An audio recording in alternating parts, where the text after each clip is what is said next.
ഒരു നൂതനമായ ഒരു പരിപാടി ചെയ്തു. അത് മറ്റൊന്നല്ല, ഞാൻ ഈ പ്രശ്നം, സാമ്പത്തിക പ്രശ്നം പരിഹരിക്കാനായിട്ട് ഞാൻ എന്റെ ഭാര്യയെ അതിയായി സ്നേഹിച്ചു എന്നുള്ളതാണ്. ഇപ്പൊ നിങ്ങൾ ചിന്തിക്കും, ഭാര്യയെ അതിയായി സ്നേഹിച്ചാൽ എങ്ങനെ ഈ സാമ്പത്തിക പ്രശ്നം ചെയ്യുന്നത്? വളരെ സിമ്പിൾ ആണ്. ആദ്യം നമ്മൾ ഭാര്യയെ സ്നേഹിക്കാൻ പഠിക്കണം എന്നുള്ളതാണ് എനിക്ക് മലപ്പുറത്തുകാരോട് പറയാനുള്ള കാര്യം.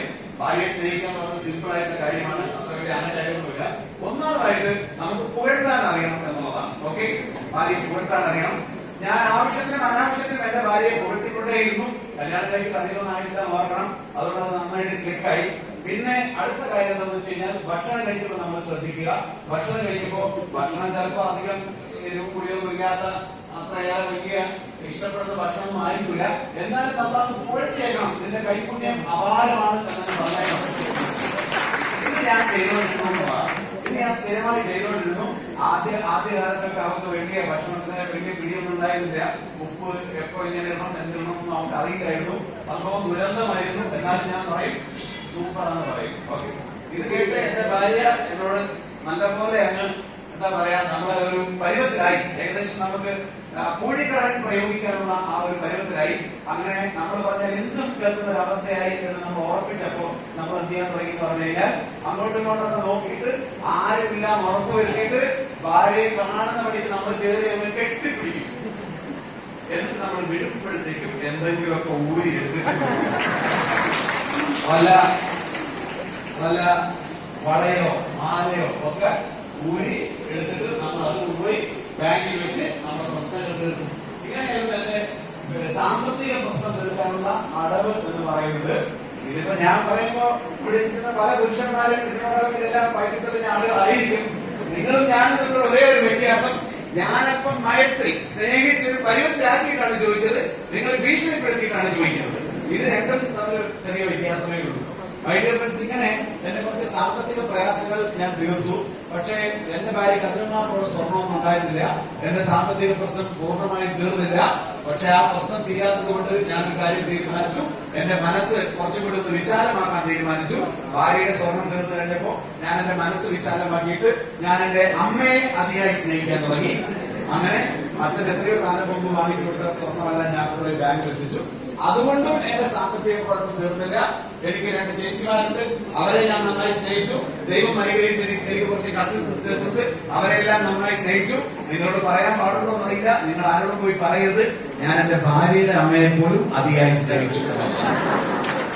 ഇവരുടെ എല്ലാ സ്വർണം ഞാൻ വഴി ബാങ്കിലെത്തി എന്നുള്ളതാണ്. ആ കാലത്ത് ഒരു 10 വർഷം മുമ്പൊക്കെ എന്റെ കുടുംബത്തിൽ ഒരു കല്യാണം നടക്കുകയാണെങ്കിൽ, എന്റെ കുടുംബത്തിൽ ഒരു ഗൃഹപ്രവേശനം നടക്കുകയാണെങ്കിൽ, ഒരു 2 ആഴ്ച മുന്നേ എന്റെ വീട്ടിന് മുന്നിൽ ഒരു ക്യൂ ആണ്. നമ്മുടെ അമ്മപെങ്ങന്മാരുടെ ക്യൂ ആണ്. അവര് വന്നിട്ട് പറയും, ശ്രീജിത്തെ മോനെ, 2 ആഴ്ച കഴിഞ്ഞാൽ കല്യാണമാണ്, നീ വിചാരിച്ചാലേ ഞങ്ങൾക്ക് കല്യാണത്തിന് പോകാൻ പറ്റുള്ളൂ എന്ന് പറയും. ഞാൻ എന്ത് ചെയ്യുമെന്ന് പറഞ്ഞു കഴിഞ്ഞാൽ അവരോട് ചോദിക്കും, കല്യാണം കഴിഞ്ഞാൽ ഉടനെ തിരിച്ചു തരാമോ എന്ന് ചോദിക്കും. അവർ തലവലിക്ക് സമ്മതിക്കും. ഞാനൊരു ബ്ലേഡുകാരനെ സമീപിക്കും. എന്നിട്ട് നമ്മൾ എന്ത് ചെയ്യും, ഈ സ്വർണ്ണമെല്ലാം ആളുകൾക്ക് എടുത്തു കൊടുക്കും. പക്ഷെ നമ്മുടെ എല്ലാ പെങ്ങന്മാര് കല്യാണം കഴിഞ്ഞാൽ ചിലര് ആ വഴിക്ക് അങ്ങ് പോയി കളയും, വാക്ക് തെറ്റിക്കും. അപ്പൊ നമുക്ക് എന്ത് ചെയ്യാൻ പറ്റില്ല, ബ്ലേഡുകാർക്ക് കാശ് കൊടുക്കാൻ പറ്റില്ല. അപ്പോ ആദ്യമൊക്കെ നമുക്ക് ബ്ലേഡിനൊക്കെ ഭയങ്കര ബുദ്ധിമുട്ടായിട്ട് തോന്നും. പക്ഷെ പിന്നീട് അതൊരു ശീലമായിട്ട് മാറും. ഈ ബ്ലേഡുകാർക്ക് കൊടുക്കാൻ പറ്റാണ്ടാകുമ്പോ അടുത്ത ബ്ലേഡുകാരനെ കാണും, എന്നിട്ട് ഇയാൾക്ക് കൊടുക്കും.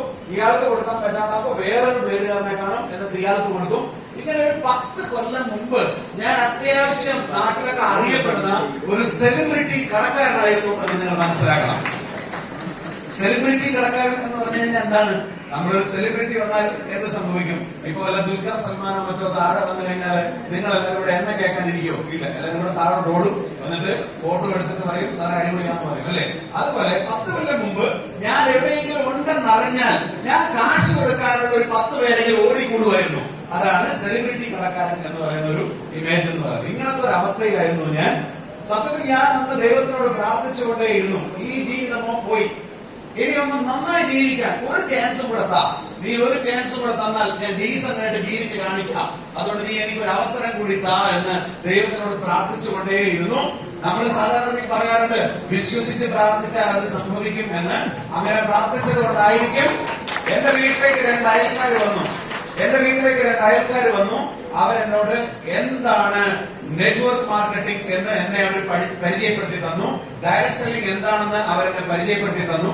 ആദ്യമായിട്ട് കേട്ടപ്പോൾ എനിക്ക് പ്രത്യേകിച്ചൊന്നും മനസ്സിലായില്ലെങ്കിലും ഇതെന്തോ ഒരു സംഭവമാണ്, ഇതിലൂടെ എന്തെങ്കിലുമൊക്കെ നേടാൻ പറ്റിയാലാവട്ടെ എന്ന് ഞാൻ വിചാരിച്ചു. മൈ ലൈഫ് സ്റ്റൈലിലേക്കുള്ള എന്റെ തുടക്കം എന്ന് പറയുന്നത് on and on herbal toothpaste ഉപയോഗിച്ചുകൊണ്ടാണ്. നിങ്ങൾക്ക് എല്ലാവർക്കും അറിയാം, ആ പേസ്റ്റ് നിങ്ങൾ എല്ലാവരും യൂസ് ചെയ്തിട്ടുണ്ടാവും. എന്നെ സംബന്ധിച്ച് ആ പേസ്റ്റ് സെലക്ട് ചെയ്യാൻ ഒരു കാരണം ഉണ്ടായിരുന്നു. എന്റെ പല്ല് മഹാമോശം പല്ലായിരുന്നു. ഇപ്പൊ വലിയ കുഴപ്പമില്ല കേട്ടോ, കുഴപ്പമൊന്നുമില്ലല്ലോ. നോക്കിക്കേ, സംഗതി സ്ട്രോങ് ആണ് കേട്ടോ, സ്ട്രോങ് ആണ്. പക്ഷേ 10 കൊല്ലം മുമ്പ് എനിക്ക് ബ്രഷ് ചെയ്യാൻ ഭയങ്കര പേടിയായിരുന്നു. ബ്രഷ് ചെയ്യുമ്പോഴത്തേക്കും ഭയങ്കര പല്ല് പിടിപ്പായിരിക്കും. അതേപോലെ ഫാനിന്റെ ചുവട്ടിലിരിക്കാൻ പറ്റുമായിരുന്നില്ല. ഫാനിന്റെ കാറ്റടിക്കുമ്പോൾ എനിക്ക് ഭയങ്കര പല്ല് പിടിപ്പുണ്ടാവും. ബസ്സിൽ പോകാൻ പറ്റുമായിരുന്നില്ല. അതേപോലെ കർട്ടനുകൾ പരസ്പരം ഇങ്ങനെ ഇളകി ആടുന്നത് കാണുമ്പോൾ എന്റെ തലയിൽ ഒരു ഇറിറ്റേഷൻ വരുമായിരുന്നു. കാരണം എനിക്ക് ഇനാമൽ തേയ്മാനം കൊണ്ടുള്ള ഗം ബ്ലീഡിംഗ്, പല്ല് പിടിപ്പ്, ഇതുപോലത്തെ പ്രശ്നങ്ങൾ അതിന്റെ മൂർധന്യ അവസ്ഥയിലായിരുന്നു. പല ഡോക്ടർമാരെയും ഞാൻ കാണിച്ചു, പക്ഷെ പ്രത്യേകിച്ച് പ്രയോജനം കിട്ടിയില്ല.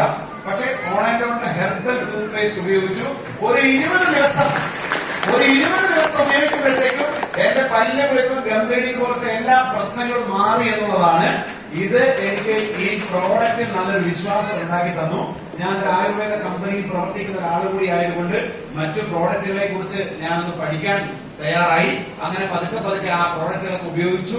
പതുക്കെ അത് മറ്റുള്ളവർക്ക് സജസ്റ്റ് ചെയ്യാൻ തുടങ്ങി. ഞങ്ങൾക്ക് നല്ല റിസൾട്ട് കിട്ടാൻ തുടങ്ങി. പതുക്കെ കുറച്ച് കാശ് കിട്ടാൻ തുടങ്ങിയപ്പോ ഞാൻ ഇതിനെക്കുറിച്ച് കൂടുതൽ പഠിക്കാൻ വേണ്ടി ഒരു പ്രോഗ്രാമിൽ പോയി. ഇതുപോലെ വലിയ പ്രോഗ്രാം ഒന്നും അല്ല. കൂത്തുപറമ്പ് ടൗണിൽ ഒരു കടയുടെ മുകളിൽ ഒരു 10-20 പേര് മാത്രമുള്ള ഒരു പ്രോഗ്രാം. ഒരു തൂണിനോട് ചാരി ഒരു കസേരയിൽ ഞാൻ ഇരുന്നത് അല്പം മസിൽ പിടിച്ചിട്ടാണ്. കാരണം എനിക്കിത് എന്താന്ന് ഇവരെ ഒന്ന് വിമർശിക്കണം എന്ന് എനിക്ക് തോന്നിയിരുന്നു. എല്ലാ ആഴ്ചയിലും 2,10,000 കിട്ടും എന്ന് പറയുന്നത് എനിക്ക് വലിയ വിശ്വാസമുള്ള കാര്യമായിരുന്നില്ല. അതുപോലെ ഇവർ ഇടയ്ക്കിടയ്ക്ക് കൈയടിക്കുന്നതിനോടും എനിക്ക് വലിയ താല്പര്യം ഉണ്ടായിരുന്നില്ല. അപ്പൊ ഞാനിങ്ങനെ മസിൽ പിടിച്ചിരുന്നു. ആദ്യമൊന്നും ഞാൻ വലിയ രൂപത്തിൽ ശ്രദ്ധിച്ചില്ല. കുറച്ച് കഴിഞ്ഞപ്പോ ഞാൻ നന്നായി ശ്രദ്ധിക്കാൻ ഒരു കാരണമുണ്ടായി. കാരണം ഈ സംസാരിക്കുന്നയാൾ എന്നെ കുറിച്ച് പറയാൻ തുടങ്ങി. അതായത് അവർ എന്നെ ശ്രീജിത്തിനെ കുറിച്ചല്ല പറയുന്നത്, പകരം കടമുള്ള ആളുകളെ കുറിച്ച് പറയാൻ തുടങ്ങി. അപ്പൊ എനിക്ക് കടമാണ് ജീവിതത്തിൽ. എന്റെ ഏറ്റവും വലിയ പ്രശ്നം കടമാണ്. കടം തീർന്നാൽ എന്റെ എല്ലാ പ്രശ്നവും കഴിഞ്ഞു എന്ന് വിചാരിക്കുന്ന ഒരു കാലമായിരുന്നു. അപ്പൊ കടമുള്ളവരെ കുറിച്ച് പറയാൻ തുടങ്ങിയപ്പോൾ ഞാൻ കൂടുതൽ ശ്രദ്ധിക്കാൻ തുടങ്ങി. ഈ സംസാരിക്കുന്ന വ്യക്തി പറയുകയാണ്, സാധാരണക്കാരൻ എപ്പോഴും കടത്തിൽ ജനിക്കുന്നു, കടത്തിൽ ജീവിക്കുന്നു, കടത്തിൽ മരിക്കുന്നു, എപ്പോഴും കടമായിരിക്കും. എന്തെങ്കിലും ഒരു നല്ല കാര്യം ചെയ്താൽ കടമായിരിക്കും. അവനൊരു നല്ല വീട് വെച്ച കടമായിരിക്കും, അവനൊരു നല്ല കാറ് വാങ്ങിച്ച കടമായിരിക്കും, അവൻ കുഞ്ഞുങ്ങളെ നന്നായി പഠിപ്പിച്ച കടമായിരിക്കും, അവൻ കുഞ്ഞുങ്ങളെ നന്നായി കെട്ടിച്ചയച്ചാൽ കടമായിരിക്കും. അപ്പൊ എങ്ങനെയായാലും കടത്തിലായിരിക്കും സാധാരണക്കാരന്റെ ജീവിതം. അതെന്തുകൊണ്ടാണ് സംഭവിക്കുന്നത് എന്ന് അദ്ദേഹം പറയുകയാണ്. അപ്പൊ അത് കേട്ടപ്പോ എനിക്ക് തോന്നി, എന്തുകൊണ്ടാണ് ഇങ്ങനെ കടമുണ്ടാകുന്നത്? അദ്ദേഹം പറഞ്ഞ ഒരു പ്രധാനപ്പെട്ട പോയിന്റ്, എന്റെ ജീവിതത്തിൽ ഞാൻ ആദ്യമായിട്ടാണ് അങ്ങനെ ഒരു കാര്യം കേട്ടത്. അഥവാ സമ്പത്തുണ്ടാക്കുന്നതിന്റെ ലോജിക്, പണം എങ്ങനെ ഉണ്ടാക്കാം എന്നത് സംബന്ധിച്ച് എന്റെ ജീവിതത്തിൽ ഞാൻ ആദ്യമായിട്ട് കേൾക്കുകയായിരുന്നു. അദ്ദേഹം പറഞ്ഞ കാര്യം ഇതാണ്: നിങ്ങൾ എത്ര കഠിനാധ്വാനം ചെയ്താലും നിങ്ങളുടെ ജീവിതത്തിൽ സ്വപ്നങ്ങളൊന്നും പൂവണിയിക്കാൻ ചിലപ്പോൾ സാധിച്ചു എന്ന് വരില്ല. അഥവാ നിങ്ങൾ കഠിനാധ്വാനം ചെയ്യുന്നു എന്നുള്ളത് കൊണ്ട് നിങ്ങൾ ജീവിതത്തിൽ വിജയിക്കണം എന്നില്ല. പകരം നിങ്ങളുടെ സമയം നിങ്ങൾ മൾട്ടിപ്ലൈ ചെയ്യുകയാണെങ്കിൽ, നിങ്ങളുടെ സമയം നിങ്ങൾ ഇരട്ടിപ്പിക്കുകയാണെങ്കിൽ നിങ്ങളുടെ ജീവിതത്തിൽ നിങ്ങൾക്ക് ഒരു കാശുകാരനാകാൻ പറ്റും. നിങ്ങളുടെ ചുറ്റിലുള്ള ബിസിനസ്സുകാരെല്ലാം ചെയ്യുന്നത് സമയം ഇരട്ടിപ്പിക്കുകയാണ് എന്ന ഒരു സൂത്രവാക്യം അദ്ദേഹം എന്നോട് പറഞ്ഞു. പണം ഉണ്ടാകുന്നതും സമയവും തമ്മിലുള്ള ബന്ധം എന്റെ ജീവിതത്തിൽ എനിക്ക് ആദ്യമായിട്ടാണ് മനസ്സിലായത്. അന്നത്തെ ആ പ്രോഗ്രാം അന്ന് കൈകാര്യം ചെയ്തത് എന്റെ പ്രിയപ്പെട്ട അപ്ലൈൻ MS പ്രസാദ് എന്ന് പറയുന്ന രാത്രിയിൽ അക്ഷരാർത്ഥത്തിൽ ഒരുപക്ഷെ നിങ്ങളിൽ പലർക്കും അനുഭവം ഉണ്ടായിട്ടുണ്ടാവും. ജീവിതത്തിൽ ഒരു വെളിച്ചം കിട്ടിയ ദിവസം, ജീവിതത്തിൽ ഇനി ഒന്നുമില്ല, ജീവിതത്തിൽ ഒന്നും നേടാൻ പറ്റില്ല എന്ന് വിചാരിച്ചിട്ട് ജീവിതത്തിൽ ഒരു പ്രതീക്ഷയും സ്വപ്നവും ഇല്ലാതെ ജീവിച്ച ഒരാൾക്ക് ജീവിതത്തിൽ ഒരു വെളിച്ചം കിട്ടിയാൽ, ജീവിതത്തിൽ ഇനിയും എനിക്ക് എന്തെങ്കിലുമൊക്കെ നേടാൻ പറ്റും, ജീവിതത്തിൽ ഇനിയും ഒരുപാട് കാര്യങ്ങൾ, സ്വപ്നങ്ങൾ വിജയിക്കാൻ പറ്റും എന്ന് തോന്നുന്ന ഒരു ദിവസം ഉണ്ടായാൽ, ഒരു പ്രതീക്ഷ ഉണ്ടായാൽ, അന്നൊരു പക്ഷെ നമുക്ക് ഉറങ്ങാൻ കഴിയില്ല. അക്ഷരാർത്ഥത്തിൽ ഞാൻ അന്നത്തെ രാത്രിയിൽ ഉറങ്ങിയിട്ടേ ഇല്ല. കാരണം എന്റെ ജീവിതത്തിൽ മൈ ലൈഫ് സ്റ്റൈൽ എന്ന ഈ പ്രതീക്ഷ ഒരു വലിയ വെളിച്ചമായിട്ട് അന്ന് രാത്രി തെളിഞ്ഞു എന്നുള്ളതാണ്. അന്ന് രാത്രിയിൽ ഞാൻ ഒരു കാര്യം ചെയ്തു. അതാണ് എന്റെ ജീവിതത്തിലെ വലിയ മാറ്റത്തിന്റെ യഥാർത്ഥ കാരണം. നമ്മൾ ദൈവം അനുഗ്രഹിച്ചു എന്നൊക്കെ പറയില്ലേ, നമുക്ക് എല്ലാവർക്കും അറിയാം. ദൈവം ഒരിക്കലും നേരിട്ട് വന്ന് ഇത് ഞാനാണ് ദൈവം എന്ന് പറഞ്ഞ് നമ്മളെ അനുഗ്രഹിക്കുകയല്ല ചെയ്യുന്നത്. പല മൊമെന്റുകൾ നമ്മുടെ ജീവിതത്തിൽ ഉണ്ടാക്കുകയാണ് ചെയ്യുന്നത്. എന്റെ ജീവിതത്തിൽ അതേപോലെ ഒരു മൊമെന്റ് ഉണ്ടായി. എന്നെ ദൈവം നേരിട്ട് വന്ന് അനുഗ്രഹിച്ചൊരു മൊമെന്റ്. അതെന്താന്ന് പറഞ്ഞു കഴിഞ്ഞാൽ, അന്നത്തെ രാത്രിയിൽ എനിക്കൊരു തീരുമാനം എടുക്കാനുള്ള ഒരു ഊർജം, ശക്തി ദൈവം തന്നു എന്നുള്ളതാണ്. അത് മറ്റൊന്നുമല്ല, ഈ മനസ്സിലായ കാര്യം ശരിയാണ് എന്ന് ബോധ്യപ്പെട്ടതിന് ശേഷം ഞാൻ ഉണ്ടായിരുന്ന ആ ചെറിയ ജോലി രാജിവെക്കാനുള്ള രാജിക്കത്ത് അന്ന് രാത്രിയിൽ തന്നെ എഴുതി എന്നുള്ളതാണ്. പല ആളുകൾക്കും ബിസിനസ് മനസ്സിലാകും, കാര്യം മനസ്സിലാകും, മൈലൈഫ് സ്റ്റൈലിൽ ജീവിതത്തിൽ രക്ഷപ്പെടാൻ പറ്റും, ഒരുപാട് കാര്യങ്ങൾ വിജയിച്ച ഒരുപാട് ആളുകളുണ്ട് എന്നൊക്കെ മനസ്സിലാക്കാൻ പറ്റും. പക്ഷെ പലർക്കും ഉള്ള പ്രശ്നം എന്താ വെച്ച് കഴിഞ്ഞാൽ, പല കാരണങ്ങൾ കൊണ്ടും അവർക്ക് നിലവിലുള്ള ജോലിയെ മാറ്റി നിർത്താനോ അല്ലെങ്കിൽ മൈ ലൈഫ് സ്റ്റൈൽ കുറച്ചും കൂടെ ശക്തമായി ചെയ്യാനോ പല കാരണങ്ങൾ കൊണ്ടും സാധിക്കാറില്ല. ഞാൻ ആരെയും കുറ്റപ്പെടുത്തുന്നല്ല. പക്ഷെ എന്നെ സംബന്ധിച്ച് ഇത് മനസ്സിലായ ആ ദിവസം തന്നെ, ആ രാത്രിയിൽ തന്നെ ഞാൻ എന്റെ ഉണ്ടായിരുന്ന ചെറിയ ജോലി രാജിവെച്ചു എന്നുള്ളതാണ് എന്റെ ജീവിതത്തിലെ മാറ്റങ്ങളുടെ ഏറ്റവും പ്രധാനപ്പെട്ട കാരണമായിട്ട് എനിക്ക് തോന്നുന്നത്. പിറ്റേ ദിവസം ഞാൻ എന്റെ രാജിക്കത്തുമായിട്ടാണ് ഓഫീസിലേക്ക് ചെന്നത്. ഞാൻ നേരെ ക്യാബിനിൽ ചെന്നിട്ട് എംഡിയോട് പറഞ്ഞു, ഇതാ എന്റെ രാജിക്കത്ത്. ജഗതി ഏതോ സിനിമയിൽ പറഞ്ഞതുപോലെ ഞാൻ പറഞ്ഞു. അപ്പൊ അവർക്കൊന്നും അറിയില്ലായിരുന്നു. അവരെന്റെ മുഖത്ത് നോക്കിയിട്ട് പറഞ്ഞു, ഇപ്പൊ എന്താ കുഴപ്പം, ഇവിടെ എന്താ രാജിവെക്കുന്നത്, നിനക്ക് എന്താ കുഴപ്പം, നീ പോയി ജോലി രാജിയൊന്നുമില്ല എന്ന് പറഞ്ഞു. ഞാൻ പറഞ്ഞു, ഇന്ന് പോലും ജോലി ചെയ്യണമെങ്കിൽ ഈ രാജി അംഗീകരിക്കണം, എന്നാലേ ഇന്ന് പോലും ഞാൻ ജോലി ചെയ്യുള്ളൂ എന്ന് പറഞ്ഞു. അദ്ദേഹം എന്നെ ഒന്ന് പ്രലോഭിപ്പിച്ചു എന്നുള്ളതാണ്. അദ്ദേഹം ഞങ്ങളുടെ ജനറൽ മാനേജർ റിട്ടയർ ആകാനായിട്ടുണ്ട്. അദ്ദേഹം പറഞ്ഞു, നോക്കൂ, നമ്മുടെ ജനറൽ മാനേജർ 2 മാസം കഴിഞ്ഞാൽ റിട്ടയർ ആകും. ഇവിടെ നീ ഉൾപ്പെടെ 4 അസിസ്റ്റന്റ് മാനേജർമാരുണ്ട്. അപ്പൊ അതിൽ ആരെങ്കിലും ഒരാൾ ജനറൽ മാനേജർ ആകാനാണ് സാധ്യത. അതിൽ ഏറ്റവും കൂടുതൽ സാധ്യത ശ്രീജിത്തെ നിനക്കാണ്. അതുകൊണ്ട് നീ ഇപ്പൊ എന്ത് ചെയ്യരുത്, ഇപ്പം ജോലിയൊന്നും രാജിവെച്ച് അബദ്ധം കാണിക്കരുത് എന്ന് എന്നെ ഉപദേശിച്ചു. ഞാൻ അദ്ദേഹത്തിന്റെ മുന്നിൽ എഴുന്നേറ്റ് നിന്നിട്ട് നല്ല ഒരു തഗ് ഡയലോഗ് അങ്ങോട്ട് പറഞ്ഞു. അത് മറ്റൊന്നുമല്ല, ഞാൻ അദ്ദേഹത്തോട് പറഞ്ഞ ഡയലോഗ് ഇങ്ങനെയാണ്, അതിന് സാർ ഞാൻ ഈ ജോലി മാത്രമല്ല രാജിവെക്കാൻ പോകുന്നത്. അദ്ദേഹം അത്ഭുതത്തോടുകൂടി എന്നെ നോക്കി. പിന്നെയോ? ഞാൻ പറഞ്ഞു, ജീവിതത്തിൽ ഈ ശ്രീജിത്ത് ഇനി ജോലിയേ ചെയ്യില്ല എന്നത് പ്രഖ്യാപിച്ചു. ഞാൻ സ്റ്റൈലിലേക്ക് വന്നത് ജീവിതത്തിൽ ഇനി ശ്രീജിത്ത് ജോലി ചെയ്യില്ല എന്ന പ്രതിജ്ഞ എടുത്തിട്ടാണ് ഞാൻ മൈ ലൈഫ് സ്റ്റൈൽ ഒരു കരിയറായി തെരഞ്ഞെടുത്തത് എന്നുള്ളതാണ്. കഴിഞ്ഞ 10 വർഷമായി ഈ ശ്രീജിത്ത് മൈ ലൈഫ് സ്റ്റൈലിലൂടെയുള്ള വരുമാനമല്ലാതെ മറ്റൊരു ജോലിയും മറ്റൊരു വരുമാനവും കൈകൊണ്ട് വാങ്ങിച്ചിട്ടില്ല എന്ന അഭിമാനത്തോടുകൂടി പറയാൻ കഴിയും. മൈ ഡിയർ ഫ്രണ്ട്സ്, ഞാൻ അങ്ങനെ മൈ ലൈഫ് സ്റ്റൈലിലേക്ക് സാധാരണ ആളുകൾ പറയാറുണ്ട്, മൈ ലൈഫ് സ്റ്റൈലിൽ തുടങ്ങി അല്ലെങ്കിൽ അത് മൈ ലൈഫ് സ്റ്റൈലിലോട്ട് ഇറങ്ങി എന്നൊക്കെ പറയാറുണ്ട്. പക്ഷെ ഞാൻ മൈ ലൈഫ് സ്റ്റൈലിലേക്ക് നേരെ ഊഴിക്കുകയാണ് ചെയ്തത് എന്നുള്ളതാണ് സത്യത്തിൽ. അതെനിക്ക് വലിയ സംഭവങ്ങളൊന്നും അറിയില്ലായിരുന്നു. എന്റെ ലീഡേഴ്സ് പറഞ്ഞ കുറച്ച് കാര്യങ്ങൾ മാത്രമേ എനിക്ക് അറിയുള്ളായിരുന്നുള്ളൂ. പക്ഷെ എനിക്ക് ഒരു കാര്യം മനസ്സിലായി, ഇതിൽ നിന്ന് തുടക്കത്തിൽ വരുമാനം കിട്ടണമെങ്കിൽ 2 ഓർഗനൈസേഷനെങ്കിലും വേണം. അങ്ങനെ 2 ഓർഗനൈസേഷൻ പോകുമ്പോൾ നമുക്ക് വരുമാനം കിട്ടും എന്നെനിക്ക് മനസ്സിലായി. അപ്പൊ അതിൽ ഒരു ഓർഗനൈസേഷൻ കൊണ്ടുപോകാനുള്ള ഒരാൾ എന്റെ കസ്റ്റഡിയിൽ തന്നെ ഉണ്ടായിരുന്നു. എന്നോടൊപ്പം 8ാം ക്ലാസ് മുതൽ പഠിച്ചയാൾ, പേര് ഷൈജു എന്നാണ്. അവൻ പറഞ്ഞാൽ എന്തും ഞാൻ കേൾക്കും, ഞാൻ പറഞ്ഞാൽ എന്തും അവൻ കേൾക്കും. അതുകൊണ്ട് എനിക്ക് അക്കാര്യത്തിൽ ഒരു സംശയം ഉണ്ടായിരുന്നില്ല. ഷൈജു ആണെങ്കിൽ മാർക്കറ്റിംഗ് രംഗത്ത് പ്രവർത്തിക്കുന്ന ഒരാളാണ്. ഫാമിലി പ്ലാസ്റ്റിക്സിന്റെ ഏരിയ സെയിൽസ് മാനേജറാണ്. കോഴിക്കോട്, വയനാട്, കണ്ണൂർ, കാസർഗോഡ് ജില്ലകൾ അവനാണ് നോക്കുന്നത്.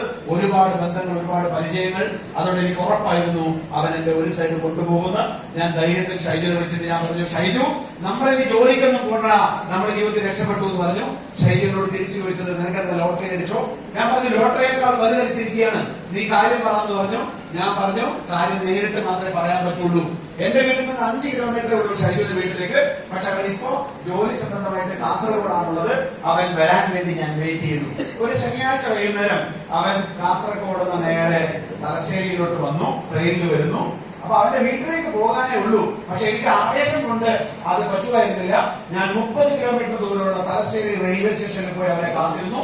അവൻ വന്നിറങ്ങി ഉടനെ ഞാൻ പറഞ്ഞു, ഇത് ഇവിടെ ഇരിക്കെ. തലശ്ശേരി റെയിൽവേ സ്റ്റേഷനിലെ ആ സിമന്റ് ബെഞ്ചിൽ ഇരുത്തിയിട്ട് എന്റെ ജീവിതത്തിൽ ആദ്യമായിട്ട് ഞാൻ മൈ ലൈഫ് സ്റ്റൈലിന്റെ ഒരു പ്ലാൻ പ്രസന്റ് ചെയ്തു.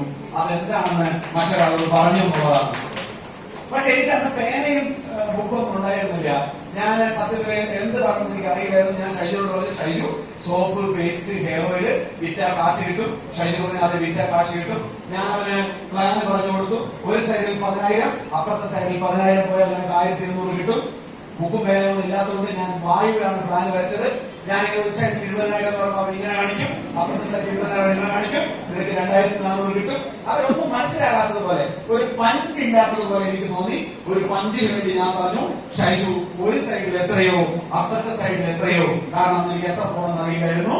പോയാൽ നിനക്ക് ആഴ്ചയിൽ 2,10,000 കിട്ടും എന്ന് പറഞ്ഞു. ഇത് കേട്ടതും അവന്റെ കണ്ണൊക്കെ ഉരുണ്ട് കയറി വന്നു. അവൻ എന്നോട് ചോദിച്ചു, ആഴ്ചയിൽ 2 ലക്ഷമോ?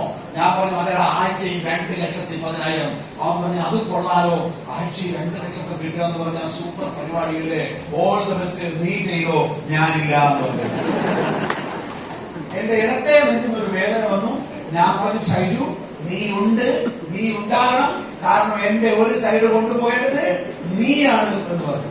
അവൻ ഇടാൻ വേണ്ട, ഏതോ ഒരു കമ്പനി ആഴ്ചക്ക് ഇങ്ങനെ കാശ് കൊടുക്കുന്നു എന്ന് കേട്ടിട്ട് നീ അത് കേട്ട് വിശ്വസിച്ചു എന്ന് മാത്രമല്ല, അത് വിശ്വസിച്ച് ജോലി രാജിവെച്ച മണ്ടനാണ് നീ. അതുകൊണ്ട് നിന്റെ കൂടെ ഞാൻ ഉണ്ടാവില്ല, എന്ത് തന്നെ പറഞ്ഞാലും ഞാൻ ഈ ബിസിനസ് ഏറ്റെടുക്കില്ല എന്ന് എന്നോട് പറഞ്ഞു. ഞാൻ ഇങ്ങനെ വിഷണ്ണനായിട്ട് നിന്നു. എന്റെ വിഷമം കണ്ടിട്ടാവും ഷൈജു എനിക്കൊരു ചായ വാങ്ങിച്ചു തന്നു. കഷായം കുടിക്കുന്നത് പോലെ ഞാനത് കുടിച്ചു. ബസ് കയറി വീട്ടിലേക്ക് വന്നു.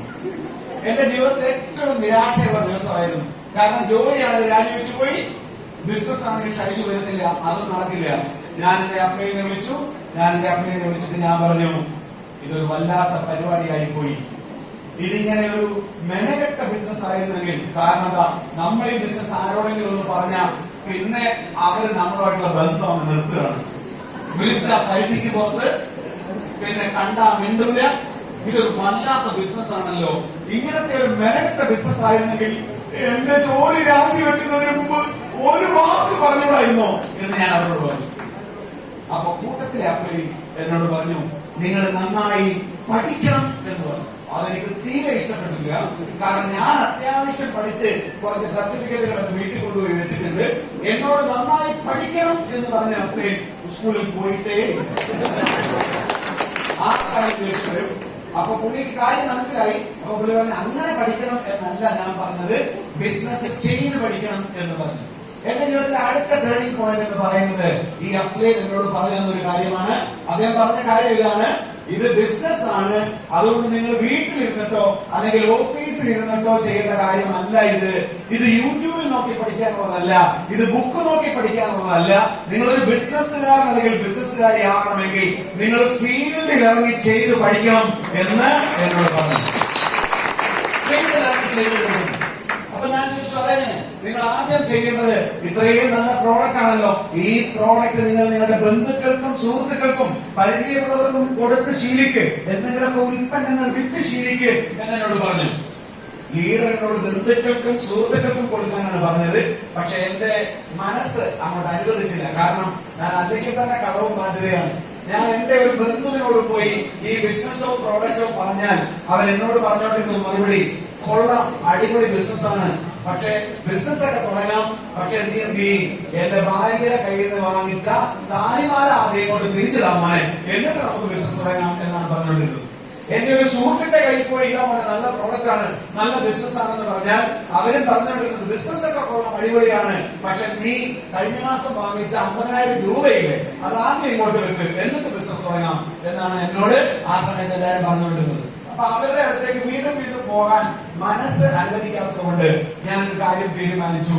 കുറച്ച് പ്രോഡക്റ്റ് എടുത്തിട്ട് ഒരു പരിചയവും ഇല്ലാത്തവർക്ക് കൊടുത്ത് ബിസിനസ് ചെയ്ത് കാണിക്കണം. എന്റെ ലീഡർമാരെയൊന്ന് അതൊന്ന് തെളിയിക്കണം. എനിക്ക് കഴിവുണ്ട്, ഞാൻ ചിലതക്കാരനല്ല എന്ന് ഒന്ന് തെളിയിക്കണം എന്ന് ഞാൻ തീരുമാനിച്ചു. അങ്ങനെ ഞാൻ മൈ ലൈഫ് സ്റ്റൈലിന്റെ ആ ദൗത്യം ആരംഭിച്ചു. കുറച്ച് പ്രോഡക്റ്റ് ബാഗിലിട്ടിട്ട് ഞാൻ സുഹൃത്തിന്റെ കയ്യിൽ ഒരു ബൈക്കും വാങ്ങിച്ച് ഞാൻ ആദ്യമായിട്ട് ഒരു ദിവസം രാവിലെ എഴുന്നേറ്റിട്ട് കോഴിക്കോട് ജില്ലയുടെ അതിർത്തി പ്രദേശമായിട്ടുള്ള ഒഞ്ചിയം ഭാഗത്തേക്ക് പുറപ്പെട്ടു. ഈ ഒഞ്ചിയം ഭാഗത്ത് എന്നെ പരിചയമുള്ള ആരും ഉണ്ടാകാനിടയില്ല.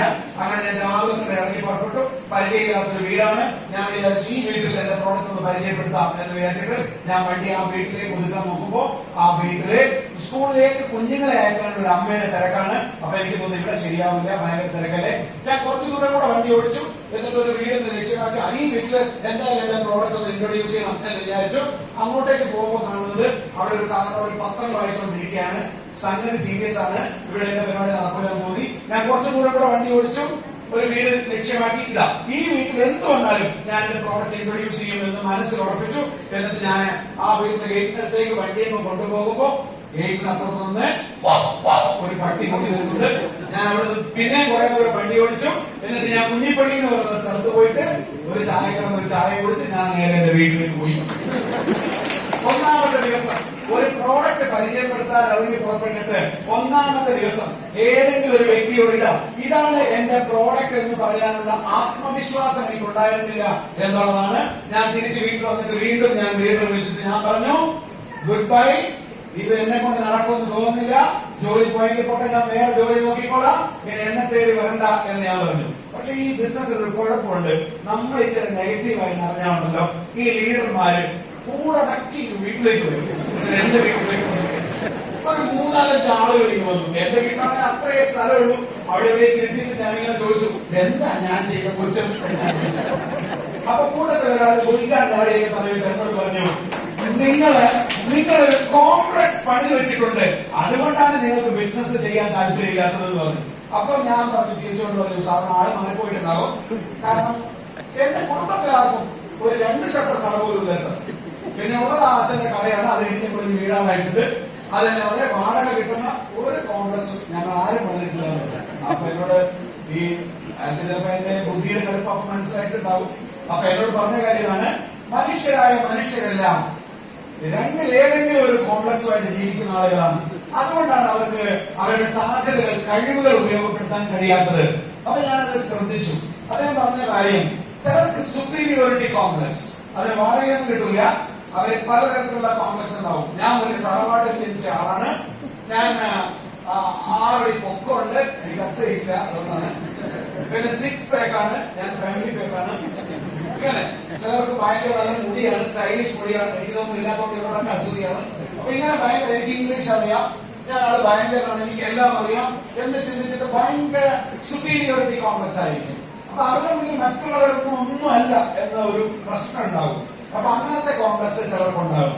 ചിലർക്കാണെങ്കിൽ ഇൻഫീരിയോറിറ്റി കോംപ്ലക്സ്, എനിക്കൊന്നും അറിയില്ല, എന്നെ കൊണ്ടൊന്നും സാധിക്കൂല, എനിക്ക് ഒന്നിനും കഴിവില്ല, എനിക്ക് ഇംഗ്ലീഷ് അറിയില്ല, എന്റെ വീട് കൊള്ളൂല, എനിക്ക് എന്നെ കാണാൻ കൊള്ളൂല, എനിക്ക് മറ്റുള്ളവരോട് സംസാരിക്കാൻ അറിയില്ല.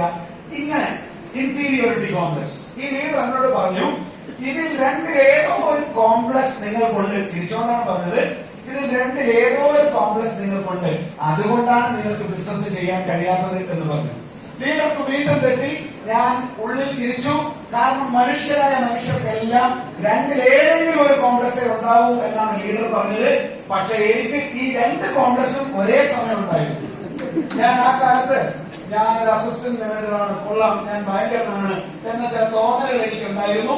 അതേപോലെ തന്നെ അതേ സമയം തന്നെ ഞാൻ പരാജയപ്പെട്ടവനാണ്, കടവും ബാധ്യതയുള്ളവനാണ് എന്നൊരു ഇൻഫീരിയോറിറ്റി കോംപ്ലക്സും എനിക്കുണ്ടായിരുന്നു. ലീഡർ ഒറ്റ കാര്യമേ പറഞ്ഞുള്ളൂ, ഇല്ലാത്ത ദുരഭിമാനവും കെട്ടിപ്പിടിച്ചിരിക്കുന്നു, ജീവിതത്തിൽ രക്ഷപ്പെടാനുള്ള ഒരു അവസരം ശരിയായി ഉപയോഗിക്കുന്നു എന്ന് നിങ്ങൾക്ക് തീരുമാനിക്കാം എന്ന് എന്റെ മുഖത്ത് നോക്കിയെന്ന് പറഞ്ഞു. ഇത് കേട്ടതും അതെന്റെ ചങ്കിൽ കൊണ്ടു. ഞാൻ ഇല്ലാത്ത ദുരഭിമാനവും കെട്ടിപ്പിടിച്ച് കുറെ കാലമായിട്ട് ജീവിക്കുന്നു, കയ്യിലൊന്നുമില്ല, കുറെ കടവും ബാധ്യതയും മാത്രമേ ഉള്ളൂ. പക്ഷെ മൈ ലൈഫ് സ്റ്റൈൽ എന്ന ഓപ്പർച്യൂണിറ്റി ഞാൻ ശരിയായി ഉപയോഗിച്ചാൽ എന്റെ ജീവിതത്തിൽ ഒരു ഒരുപക്ഷെ മാറ്റങ്ങൾ ഉണ്ടാവും എന്ന് എനിക്ക് തോന്നി. സത്യത്തിൽ അന്നു മുതൽ ഞാൻ ഈ ബിസിനസ് ശരിയായി ഏറ്റെടുത്തു എന്നുള്ളതാണ്. അതുവരെ ഞാൻ പറഞ്ഞുകൊണ്ടിരുന്നത് ആ കമ്പനിയുടെ പ്രോഡക്റ്റ്, അവരുടെ പ്രോഡക്റ്റ് ഉപയോഗിച്ച് നോക്ക്, റിസൾട്ട് കിട്ടുമായിരിക്കും എന്നൊക്കെയാണ് ഞാൻ പറഞ്ഞു തുടങ്ങിയിരുന്നത്. പക്ഷെ അന്നു മുതൽ ഞാൻ പറയാൻ തുടങ്ങി, ഇത് എന്റെ കമ്പനി, എന്റെ പ്രോഡക്റ്റ് ഞാൻ ഉപയോഗിച്ചിട്ടുണ്ട്, നിങ്ങൾക്ക് റിസൾട്ട് കിട്ടും എന്ന് ഞാൻ ധൈര്യസമയം പറയാൻ തുടങ്ങി. എന്റെ ആത്മവിശ്വാസം കണ്ട് എന്നോടൊപ്പം കുറച്ചുപേരെല്ലാം അണിചേരാൻ തുടങ്ങി. ആദ്യമൊക്കെ ചെറിയ വരുമാനമാണ് കിട്ടി തുടങ്ങിയത്. ആദ്യമായിട്ട് എനിക്ക് മൈ ലൈഫ് സ്റ്റൈലിൽ നിന്ന് കിട്ടിയത് 1071 രൂപയാണ്. ആ 1071 രൂപ കിട്ടിയപ്പോൾ ഒരുപക്ഷെ 2,10,000 കിട്ടിയതിനേക്കാൾ ആവേശമായിരുന്നു എനിക്ക്. അത് ഞാൻ സുഹൃത്തുക്കൾക്കെല്ലാം കാണിച്ചു കൊടുത്തു. അവരെന്നോട് പറഞ്ഞൊരു കാര്യം ഒരുപക്ഷെ നിങ്ങളോട് പറഞ്ഞിട്ടുണ്ടാകും, 1000-2000 ഒക്കെ കിട്ടൂടാ ശ്രീജിത്ത്, പക്ഷേ 2,10,000 അതൊന്നും നിന്നെ പോലുള്ളവർക്ക് കിട്ടൂല, അതൊക്കെ നിന്നെയൊക്കെ മോട്ടിവേറ്റ് ചെയ്ത് വിടുന്ന ലീഡർമാർക്ക് മാത്രമേ കിട്ടുള്ളൂ എന്നാണ് എന്നോട് എന്റെ പല സുഹൃത്തുക്കൾ പറഞ്ഞത്. ആദ്യത്തെ ആഴ്ച 1071 കിട്ടിയപ്പോൾ ഞാൻ വിചാരിച്ചത് എന്താന്ന് പറഞ്ഞു കഴിഞ്ഞാൽ ഇനി എല്ലാ ആഴ്ചയും 1000 കിട്ടും എന്നാണ് ഞാൻ വിചാരിച്ചത്. പക്ഷെ പിന്നീടുള്ള 3 ആഴ്ചയും ശൂന്യായിരുന്നു, 0 പിന്നീട് അങ്ങോട്ട് വരുമാനം കിട്ടണമെങ്കിൽ ടേൺ ഓവർ കൊണ്ടുവരണമെന്ന് എനിക്ക് മനസ്സിലായി. ഞാൻ പതുക്കെ പ്രവർത്തിക്കാൻ തുടങ്ങി, കൂടുതൽ ശക്തമായി പ്രവർത്തിക്കാൻ തുടങ്ങി. പതുക്കെ എനിക്ക് വരുമാനം കൂടാൻ തുടങ്ങി. ആദ്യമൊക്കെ ഒരു 2000, 3000, പിന്നെ ഒരു 5000 ഒക്കെ കിട്ടാൻ തുടങ്ങി. ഒരാഴ്ച 5000 ഒക്കെ കിട്ടിയ പിന്നെ 2-3 ആഴ്ചത്തേക്ക് നെഹി എന്ന് പറഞ്ഞാൽ നെഹി ഒന്നും കിട്ടൂല. പക്ഷെ കിട്ടുന്നതും കിട്ടാത്തതൊന്നും നോക്കാതെ പ്രവർത്തിക്കാൻ ലീഡർമാര് പറഞ്ഞു. ഞങ്ങൾ അങ്ങനെ തന്നെ പ്രവർത്തിച്ചുകൊണ്ടിരുന്നു. എന്റെ കൂടെ വന്നവർ പതുക്കെ വരുമാനം ഉണ്ടാക്കാൻ ശ്രമിച്ചുകൊണ്ടിരുന്നു. അങ്ങനെ പതുക്കെ വരുമാനം 15,000-ഉം 20,000 ഒക്കെ ആയിട്ട് വർദ്ധിക്കാൻ തുടങ്ങി. ആഴ്ച വരുമാനം 15,000-ഉം 20,000 ഒക്കെ ആയിട്ട് മാറിയപ്പോൾ ഞാൻ എന്റെ ജീവിതത്തിലെ ആദ്യത്തെ ഒരു അച്ചീവ്മെന്റ് സ്വന്തമാക്കി. ഞാൻ പോയിട്ട് ഒരു i20 കാർ വാങ്ങിച്ചു. 10 ലക്ഷം രൂപയുടെ കാറായിരുന്നു. സത്യത്തിൽ ഈ കാർ വാങ്ങിച്ചപ്പോ അതിന്റെ ടീമിനെ കാണിക്കുക എന്നുള്ളത് പോലെ തന്നെ എനിക്ക് വളരെ പ്രധാനപ്പെട്ടതായിരുന്നു. ഇതെന്റെ അമ്മയെ ഒന്ന് അറിയിക്കണം, കാണിക്കണം എന്നുള്ളത്. ഞാൻ ആ വൈകുന്നേരം കാർ വാങ്ങിച്ചത് വൈകുന്നേരം ഞാൻ എന്റെ വീട്ടിലേക്ക് കഷ്ടപ്പെട്ട് ഈ വെള്ള i20 കാർ കൊണ്ടുപോയി നിർത്തി. എന്നിട്ട് സിനിമാ സ്റ്റൈലില് ഡോറിങ്ങനെ തുറന്നിട്ട് ഒരു കാല് കാറിലും ഒരു കാലം മുറ്റത്ത് വെച്ചിട്ട് ഞാൻ അമ്മേ എന്ന് വിളിച്ചു. അമ്മ പുറത്തു വന്നിട്ട് എന്റെ കാറ് നോക്കി, എന്നെ നോക്കി, കാറ് നോക്കി, എന്നെ നോക്കി. ഒരൊറ്റ ഡയലോഗാണ് എന്റെ ചങ്ക് കഴിഞ്ഞു പോയി. ഇത് പ്രസാദിന്റെയോ സോമന്റെയോ കാറായിരിക്കും. കാരണം ഞാൻ ആദ്യത്തെ കാർ വാങ്ങുമ്പോൾ പ്രിയപ്പെട്ട സുഹൃത്തുക്കളെ എന്റെ കടം മുഴുവനും തീർന്നിട്ടുണ്ടായിരുന്നില്ല. ഞാൻ എന്റെ ലീഡർമാരോട് ചോദിച്ചു, ഇപ്പൊ തന്നെ കാർ വാങ്ങണോ? ഞാൻ കാർ വാങ്ങിച്ചു എന്നൊക്കെ അറിഞ്ഞ നാട്ടുകാര്, ഞാൻ കാശ് കൊടുക്കാനുള്ളവന്മാര് ചിലപ്പോ എന്നെ ചുമരിൽ തൂക്കും. ഇപ്പൊ തന്നെ വാങ്ങണോ എന്ന് ചോദിച്ചു. അപ്പൊ എന്റെ ലീഡർമാർ എന്നോട് പറഞ്ഞൊരു കാര്യം, നിനക്ക് ഒരുപക്ഷെ ഈ കടം മുഴുവൻ തീർത്തിട്ട് കാർ വാങ്ങിക്കാം. പക്ഷെ നീ ഇപ്പൊ ഈ കാർ വാങ്ങിച്ചാൽ ഉള്ള ഗുണം എന്താന്ന് പറഞ്ഞു കഴിഞ്ഞാൽ നിനക്ക് കോഴിക്കോടും കാസർഗോഡും മലപ്പുറത്തും എറണാകുളത്തൊക്കെ പലരുടെ ടീം വരുന്നുണ്ട്. ഇവിടെയൊക്കെ നിനക്ക് ബസ്സിനും ട്രെയിനും മാത്രമേ ഇപ്പൊ പോകാൻ സാധിക്കുന്നുള്ളൂ. നീ ബിസിനസ് മൈൻഡോട് കൂടി ചിന്തിച്ചാൽ ഈ കാറുമായിട്ട് നീ ഈ സ്ഥലങ്ങളിലെല്ലാം പോവുകയാണെങ്കിൽ നിനക്ക് കൂടുതൽ ശക്തമായി ബിസിനസ് ചെയ്യാൻ പറ്റും. നിന്റെ ലീഡർമാരെ കൂടുതൽ ശക്തമായിട്ട് ബിസിനസ് ഏറ്റെടുക്കും. അങ്ങനെ വരുമ്പോൾ നിനക്ക് വേഗത്തിൽ കടം തീർക്കാൻ പറ്റും. നീ പക്ഷെ പകരം ഇപ്പൊ കിട്ടുന്ന കാശ് മുഴുവൻ കടം തീർക്കുക മാത്രമാണ് ചെയ്യുന്നതെങ്കിൽ ഒരിക്കലും നിനക്ക് നിന്റെ ബിസിനസ് ഉയർത്തിക്കൊണ്ടുവരാൻ സാധിക്കില്ല. ഇത് ശരിയാണെന്ന് തോന്നിയിട്ടാണ് ഞാൻ എന്റെ കടം മുഴുവൻ തീരുന്നതിന് മുമ്പ് ആദ്യത്തെ കാർ വാങ്ങിച്ചത്. അതുകൊണ്ട് എനിക്ക് ഒരുപാട് ഗുണമുണ്ടായി. കാരണം എന്താന്ന് പറഞ്ഞു കഴിഞ്ഞാൽ ഞാൻ ആ കാറില് കേരളത്തിനകത്തും പുറത്തും ഓടി. കേരളത്തിലെമ്പാടും ടീമുണ്ടായി. കേരളത്തിന് വെളിയിലേക്ക് ടീം വന്നു. എന്നോടൊപ്പം ഉള്ള പല സുഹൃത്തുക്കളും എന്നെ പോലെ കാർ വാങ്ങിച്ചു പറഞ്ഞപ്പോ അവർക്കും ആവേശമായി, അവരും ശക്തമായിട്ട് പ്രവർത്തിച്ചു. പതുക്കെ എന്റെ വരുമാനം വർദ്ധിക്കാൻ തുടങ്ങി. മൈ ഡിയർ ഫ്രണ്ട്സ്, എന്റെ വരുമാനം ഒരിക്കലും കിട്ടില്ല എന്ന് പലരും പറഞ്ഞ ആഴ്ചയിലെ 2,10,000 അവരുടെ 230 രീതിയിൽ എന്റെ അക്കൗണ്ടിൽ പൈസയായി. വരുമാനം വർദ്ധിച്ചപ്പോ ഒരുപാട് കാര്യങ്ങൾ എന്റെ ജീവിതത്തിൽ സംഭവിച്ചു. ഞാനതെല്ലാം ഒന്ന് ചുരുക്കി പറയാൻ ആഗ്രഹിക്കുകയാണ്. i20 കാറിന് ശേഷം ഞാനൊരു ഫോർച്യൂണർ കാർ വാങ്ങിച്ചു. 48 ലക്ഷം രൂപ കൊടുത്താണ് ആ കാർ വാങ്ങിച്ചത്. ഞാനൊരു വളരെ സാധാരണ കുടുംബത്തിലുള്ള ആളാണ്. ഈ ബിസിനസ് വന്നില്ലായിരുന്നെങ്കിൽ ഒരുപക്ഷെ ഫോർച്യൂണർ കൊടുത്തൊരു കാറൊന്നും വാങ്ങാൻ എനിക്ക് കഴിയുമായിരുന്നില്ല. ആ കാർ വാങ്ങിച്ചു. അതിന് പിറകെ ഞാൻ ഈ ബിസിനസ്സിൽ വന്നത് കടവും ബാധ്യതയുമായിട്ടാണ്. പക്ഷെ എനിക്കിന്ന് ഈ മൈലേജ് സ്റ്റൈലിലൂടെ ഒരു 2-2.5 ഏക്കർ സ്ഥലം സ്വന്തമാക്കാൻ സാധിച്ചു. അതേപോലെ ഒരു വ്യക്തിക്ക് ആവശ്യമുള്ള ബേസിക് ആയിട്ടുള്ള എല്ലാ കാര്യങ്ങളും, ഒരു ഇൻഷുറൻസും അതുപോലെ മ്യൂച്വൽ ഫണ്ടിലുള്ള ഇൻവെസ്റ്റ്മെന്റും ഷെയർ മാർക്കറ്റിലുള്ള ഇൻവെസ്റ്റ്മെന്റും ഒക്കെ ചെയ്യാൻ സാധിച്ചു.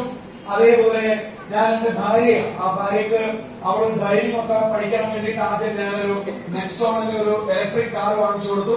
ആ കാർ വാങ്ങിച്ചു കൊടുക്കുന്ന ദിവസം അവൾ എന്നോടൊരു ഡയലോഗ് പറഞ്ഞു, നിങ്ങളെപ്പോലെ ഒരാൾ ഭാര്യയ്ക്ക് ഒരു നെക്സോണിന്റെ കാർ ആണോ വാങ്ങിക്കേണ്ടത് എന്ന് അവൾ എന്നോട് പറഞ്ഞു. എന്നെ ഒന്ന് കൊച്ചാക്കി. അവള് ഡ്രൈവിംഗ് ഒക്കെ പഠിച്ച് ഡ്രൈവിംഗ് ഒക്കെ സ്മൂത്ത് ആയി എന്ന് ഉറപ്പിച്ചപ്പോ ഞാൻ കഴിഞ്ഞ വെഡിങ് ആനിവേഴ്സറിക്ക് അവൾക്ക് ഞാനൊരു മിനി കൂപ്പർ സമ്മാനിച്ചു. 74 ലക്ഷം രൂപ ഓൺ റോഡ് പ്രൈസുള്ള മനോഹരമായ ഒരു വണ്ടിയാണത്. കാണുമ്പോൾ ഓമനത്തും തോന്നുന്ന ആ വണ്ടി തൽക്കാലം ഭാര്യയോട് വായ്പ വാങ്ങിച്ചിട്ടാണ് ഞാൻ ഇതിലൂടെ വന്നത്. ഏതായാലും കുറെ മാറ്റങ്ങൾ. കോഴിക്കോട് ഞാനൊരു വില്ല, വൺ സിറ്റി എന്ന് പറയുന്ന പ്രോജക്റ്റിൽ, നമ്മുടെ കേരളത്തിലെ ഒരു നല്ലൊരു പ്രോജക്റ്റാണ് വൺ സിറ്റി എന്ന് പറയുന്ന പ്രോജക്ട്. അവിടെ ഞാൻ 2,40 ലക്ഷം രൂപയുടെ ഒരു വില്ല സ്വന്തമാക്കാൻ സാധിച്ചു. കോഴിക്കോട്ടാണ്. അതേപോലെ നാട്ടില് ഞാൻ അമ്മയ്ക്ക് വേണ്ടി വീട് പണിയൊക്കെ നടന്നുകൊണ്ടിരിക്കുകയാണ്. എന്റെ ജീവിതത്തിൽ ഈ മൈ ലൈഫ് സ്റ്റൈലിൽ 10 വർഷം ഇതിന്റെ പിറകെ നടന്നിട്ട് നിനക്ക് എന്താണ് കിട്ടിയതെന്ന് ചോദിച്ചാൽ, ഞാൻ ഒരിക്കലും വാങ്ങിച്ച കാറുകളുടെയോ അല്ലെങ്കിൽ വാങ്ങിച്ച സ്ഥലത്തിന്റെയോ അങ്ങനെയുള്ള കാര്യങ്ങളൊന്നും അല്ല എനിക്ക് പറയാനുള്ളത്. എനിക്ക് മൈ ലൈഫ് സ്റ്റൈലിൽ നിന്ന് കിട്ടിയ ഏറ്റവും പ്രധാനപ്പെട്ട കാര്യം എന്ന് പറയുന്നത്, എല്ലാ ബുധനാഴ്ചയും മുടങ്ങാതെ ലഭിക്കുന്ന 2,10,000. ഇവിടെ ആദ്യമായിട്ട് ഇന്ന് ബിസിനസ് കേൾക്കുന്നവരുണ്ടാകും. ആദ്യമായിട്ട് ഇതേപോലെ പ്രോഗ്രാമിൽ വന്ന ആരെങ്കിലും ഉണ്ടോ? ഒന്ന് കൈ കുടിക്കുകയും. ആദ്യമായിട്ട് ഓക്കെ, ഒത്തിരി പേരുണ്ട്. നിങ്ങളുടെ ഒരു ബന്ധുവോ സുഹൃത്തോ ആയിരിക്കും വിളിച്ചിട്ടുണ്ടാവുക. ഒരുപക്ഷെ ഞാനിവിടെ എന്നെ ക്ഷണിക്കുന്നതിന് മുമ്പ് നമ്മുടെ പ്രിയപ്പെട്ട അക്ഷയ് സാർ ഒരുപാട് എന്നെ ഇങ്ങനെ പറഞ്ഞിട്ടുണ്ടാവും, ഒരുപാട് കാര്യങ്ങൾ പറഞ്ഞു. അപ്പൊ നിങ്ങൾ വിചാരിച്ചിട്ടുണ്ടാവും അഭിലാഷനെ പോലെ പൊക്കമുള്ള അല്ലേ, പൃഥ്വിരാജിനെ പോലെ കാണാൻ സുന്ദരനായ ഒരാളായിരിക്കും വരുന്നത്. ഞാനിത് വേറെ ഇവിടെ നിന്നപ്പോ നിങ്ങൾ എന്നെ ഇനി ആരോ വരാനോ നേരത്തെ തിരയുന്നത് ഞാൻ കണ്ടു. ഞാൻ നിന്നപ്പോ ചില ആളുകൾ എന്ന് കാണിക്കുന്നത് സംഗതി ഞാൻ 5.5 ഉള്ളൂ, 5.5 ഉള്ളൂ. പക്ഷെ അക്കൗണ്ടിൽ എല്ലാ ബുധനാഴ്ചയും 4 മണിക്ക് മുമ്പ്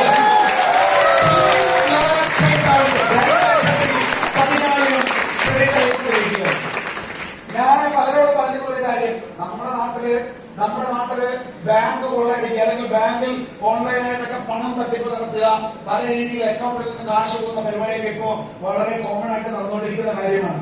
എന്റെ അക്കൗണ്ട്, എനിക്ക് കാശ് വരുന്ന അക്കൗണ്ട് HDFCയുടെ തലശ്ശേരി ടൗൺ ബ്രാഞ്ചാണ്. എങ്ങാനും ഒരു ദിവസം ഏതെങ്കിലും വിദേശത്തുള്ള കൊള്ളക്കാർ ഓൺലൈനായിട്ടോ മറ്റോ ഈ തലശ്ശേരി ടൗൺ ബ്രാഞ്ചിലുള്ള സകല അക്കൗണ്ടിലെയും കാശ് അടിച്ചു മാറ്റി വിചാരിച്ചോ, എന്ത് സംഭവിക്കും? അന്ന് തലശ്ശേരിയിൽ ഒരു കരച്ചിലും വിലാപമായിരിക്കും. കാരണം കുറെ ആളുകൾ ആ ബാങ്കിൽ കാശ് നിക്ഷേപിച്ചിട്ടുണ്ടാവും. ഗൾഫിലൊക്കെ പോയി കഷ്ടപ്പെട്ട് കാശുണ്ടാക്കിയ ആളുകൾ, സർക്കാർ ജോലിയിൽ വർഷങ്ങൾ പണിയെടുത്ത് കാശുണ്ടാക്കിയ ആളുകൾ, വളരെ കഠിനാധ്വാനം ചെയ്ത് പണിയെടുത്ത് കഷ്ടപ്പെട്ട് ഈ അക്കൗണ്ടിൽ കാശ് വെച്ചിട്ട് അത് മുഴുവനും ആരൊക്കെയോ അടിച്ചു മാറ്റി പോയി ഓൺലൈനായിട്ട് തട്ടിപ്പ് നടത്തി കാശെല്ലാം നഷ്ടപ്പെട്ടു എന്ന് അറിഞ്ഞാൽ എല്ലാവരും പോയി കരയും. കരയില്ലേ? പക്ഷെ എന്റെ കാശും പോയിട്ടുണ്ട്. മൈ ഡിയർ ഫ്രണ്ട്സ്, ഞാൻ ആത്മാർത്ഥമായിട്ട് പറയാണ്, അങ്ങനെ ആ ബാങ്കിലെ എന്റെ ആ ടൗൺ HDFCയുടെ ടൗൺ ബ്രാഞ്ചിലുള്ള എന്റെ മുഴുവൻ അക്കൗണ്ടിലിരിക്കുന്ന മുഴുവൻ കാശ് പോയാലും ഞാൻ കരയില്ല. ഞാൻ ആ ബാങ്കിന്റെ പരിസരത്ത് കൂടെ പോയില്ല.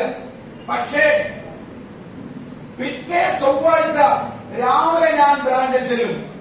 എന്നിട്ട് മാനേജറോട് പറയും, മാനേജർ സർ, കഴിഞ്ഞ ആഴ്ച പോയ കൂട്ടത്തിൽ എന്റെയും പോയി, പക്ഷേ ഇന്ന് ചൊവ്വാഴ്ചയാണ് സർ, ഒന്ന് ശ്രദ്ധിച്ചേക്കണം, ഇനി ആവർത്തിക്കരുത്, കാരണം നാളെയും വരാനും ഞാൻ കഴിയില്ല. മൈ ഡിയർ ഫ്രണ്ട്സ്, നിങ്ങൾ മൈ ലൈഫ് സ്റ്റൈലിൽ ഒരു ടീം ഉണ്ടാക്കിയെങ്കിൽ, നിങ്ങൾ അതിനുവേണ്ടി കഠിനാധ്വാനം ചെയ്തെങ്കിൽ, my dear friends, my life style നിങ്ങൾക്ക് പകരം തരാൻ പോകുന്നത് കേവലം കാശല്ല, ഒരിക്കലും തീരാത്ത അക്ഷയഖനിയാണ് നിങ്ങൾ തരാൻ പോകുന്നത്. ഇവിടെ ആദ്യമായിട്ട് ഈ ബിസിനസ് അവസരം കേൾക്കുന്ന വ്യക്തികളൊന്ന് മനസ്സിലാക്കൂ. ഞാൻ കഴിഞ്ഞ 10 വർഷം മൈ ലൈഫ് സ്റ്റൈലിന്റെ കൂടെ സഞ്ചരിച്ചു.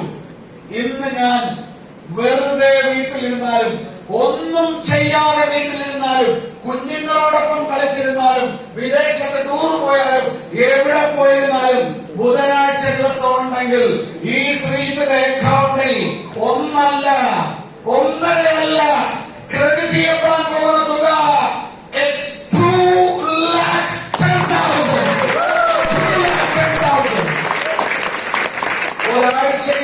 ഒരാഴ്ചയിൽ 2,10,000 എന്നാൽ മാസം 8,40,000 രൂപയാണ് സുഹൃത്തുക്കളെ. മാസം 8 ലക്ഷം രൂപയിലധികം വരുമാനം ഉണ്ടാകണമെങ്കിൽ ശ്രീജിത്ത് എന്തുമാത്രം പഠിച്ചിട്ടുണ്ടാകണം ചിന്തിക്കൂ. അങ്ങനെ ഒരു വരുമാനം കിട്ടണമെങ്കിൽ ശ്രീജിത്ത് എന്തുമാത്രം എക്സ്പീരിയൻസ് ഉള്ള വ്യക്തിയായിരിക്കണം ചിന്തിക്കൂ. ശ്രീജിത്തിന് എന്തുമാത്രം കഴിവുകൾ ഉണ്ടായിരിക്കണം ചിന്തിക്കൂ. പക്ഷേ 5.5 പോലും ഇല്ലാത്ത ഈ ശ്രീജിത്ത് 10 വർഷം മൈ ലൈഫ് സ്റ്റൈലിന്റെ കൂടെ നടന്നു, ഒരു ടീം ഉണ്ടാക്കി, ലീഡേഴ്സിന്റെ കൂടെ നടന്നു. ഈ ലീഡർമാരോടൊപ്പം സഞ്ചരിച്ചു എന്ന ഒറ്റ കാരണം കൊണ്ട് ഇന്ന് 8,00,000 രൂപ ആഴ്ച വരുമാനം മാത്രം വാങ്ങുന്ന ഒരാളായിട്ട് മാറി. റാങ്കിങ്ങും കൂടെ കൂട്ടിയാൽ ഏറ്റവും ചുരുങ്ങിയാൽ ഒരു 13-15 ലക്ഷം രൂപ എല്ലാ മാസവും വരുമാനം കിട്ടുന്ന ഒരവസ്ഥയിലേക്ക് മൈ ലൈഫ് സ്റ്റൈലിനെ എത്തിച്ചെന്നുള്ളതാണ്.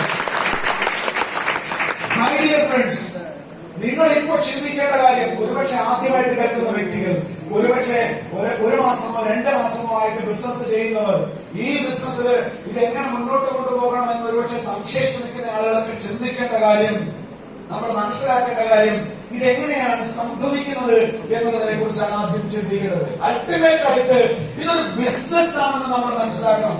പലർക്കും ഇതൊരു ബിസിനസ് ആണെന്നുള്ള ഗൗരവമില്ല എന്നുള്ളതാണ് കുഴപ്പമുണ്ടാക്കുന്നത്. നമ്മുടെ നാട്ടിൽ ഒരുപാട് ഹൈപ്പർ മാർക്കറ്റുകളുണ്ട്. ഈ പട്ടണത്തിൽ ചെന്നാൽ നിങ്ങൾക്ക് ഹൈപ്പർ മാർക്കറ്റുകൾ, സൂപ്പർ മാർക്കറ്റുകൾ കാണാം. അവിടെ എന്താണ് വിറ്റോണ്ടിരിക്കുന്നത്? അവിടെ വിറ്റോണ്ടിരിക്കുകയാണ് സോപ്പും പേസ്റ്റും ഹെയർ ഓയിലും ഫെയർനെസ് ക്രീമും ഇങ്ങനെ തുടങ്ങിയിട്ടുള്ള ഉൽപ്പന്നങ്ങൾ. ഇതുപോലുള്ള ഉൽപ്പന്നങ്ങളാണ് നമ്മളും വിറ്റഴിക്കുന്നത് എന്ന ബോധ്യം നമുക്കുണ്ടാകണം. ഒരു ഹൈപ്പർ മാർക്കറ്റ് തുടങ്ങണമെങ്കിൽ, ഒരു സൂപ്പർ മാർക്കറ്റ് തുടങ്ങണമെങ്കിൽ ഒന്നുമില്ലെങ്കിൽ ഇതുപോലെയുള്ള 2 നിലയെങ്കിലും ആവശ്യമുണ്ടാകും. അത് സെൻട്രലൈസ്ഡ് AC ആയിരിക്കണം ഇന്നത്തെ കാലത്ത്. അതുപോലെ ഒരു 50-100 സ്റ്റാഫ് ഉണ്ടായിരിക്കണം. അവിടെ മാനേജർമാരുണ്ടാകണം. ഇതിനെല്ലാം പുറമെ ആവശ്യത്തിൽ കൂടുതൽ സ്റ്റോക്ക് റാക്കുകൾ ഉണ്ടായിരിക്കണം, ഗോഡൌണുകൾ ഉണ്ടായിരിക്കണം. ഇതെല്ലാം വേണമെങ്കിൽ ലക്ഷങ്ങളോ കോടികളോ മുതൽ മുടക്കണം എന്ന് നിങ്ങൾ മനസ്സിലാക്കണം. ഞാൻ ഉറപ്പിച്ചു പറയുന്നു, കഴിഞ്ഞ 10 വർഷത്തെ എന്റെ ടേൺ ഓവർ എന്ന് പറയുന്നത് 2 ഓർഗനൈസേഷൻ ഇപ്പൊ എനിക്ക് 85 കോടി ബിസിനസ് വോളിയം മാച്ച് ചെയ്ത് കഴിഞ്ഞു. 85 കോടി, 85 ബിസിനസ് വോളിയം. 85 കോടി എന്ന് പറഞ്ഞാൽ 160-170 കോടി അല്ലേ? ശരിയല്ലേ? എനിക്ക് കണക്കത്ര അറിയില്ല. 2,10,000 മാത്രമേ എനിക്ക് അറിയുള്ളൂ. കണക്കാണല്ലോ. 160 കോടി. നിങ്ങൾ മനസ്സിലാക്കൂ, ഇവിടെ ഇരിക്കുന്നത് നിങ്ങളെന്ന് ചിന്തിക്കും. നിങ്ങൾ കുറച്ച് ബുദ്ധിമുട്ടിയാണ് നിൽക്കുന്നത് എനിക്ക് അറിയാം. പക്ഷെ മൈ ഡിയർ ഫ്രണ്ട്സ്, അടുത്ത 5 മിനിറ്റിനകം ഞാൻ ഈ പ്രോഗ്രാം അവസാനിപ്പിക്കും, ഞാൻ എന്റെ ഭാഷണം അവസാനിപ്പിക്കും. പക്ഷെ നിങ്ങളൊന്ന് ചിന്തിക്കൂ, കഴിഞ്ഞ 10 വർഷത്തിനകം ഒരു മൈലേജ് സ്റ്റൈൽ ഡിസ്ട്രിബ്യൂഷൻ ഷിപ്പ് 1 രൂപ മുതൽ മുടക്കില്ലാതെ വീട്ടിലേക്ക് ഉൽപ്പന്നങ്ങൾ വാങ്ങിച്ച് തുടങ്ങിയ ഒരാൾക്ക് 10 വർഷം കഴിഞ്ഞപ്പോൾ അയാളുടെ ടോട്ടൽ ടേൺ ഓവർ വന്നിട്ട് 170 കോടി, 170 കോടിയുടെ ബിസിനസ് വോളിയം ക്രിയേറ്റ് ചെയ്യപ്പെട്ടു.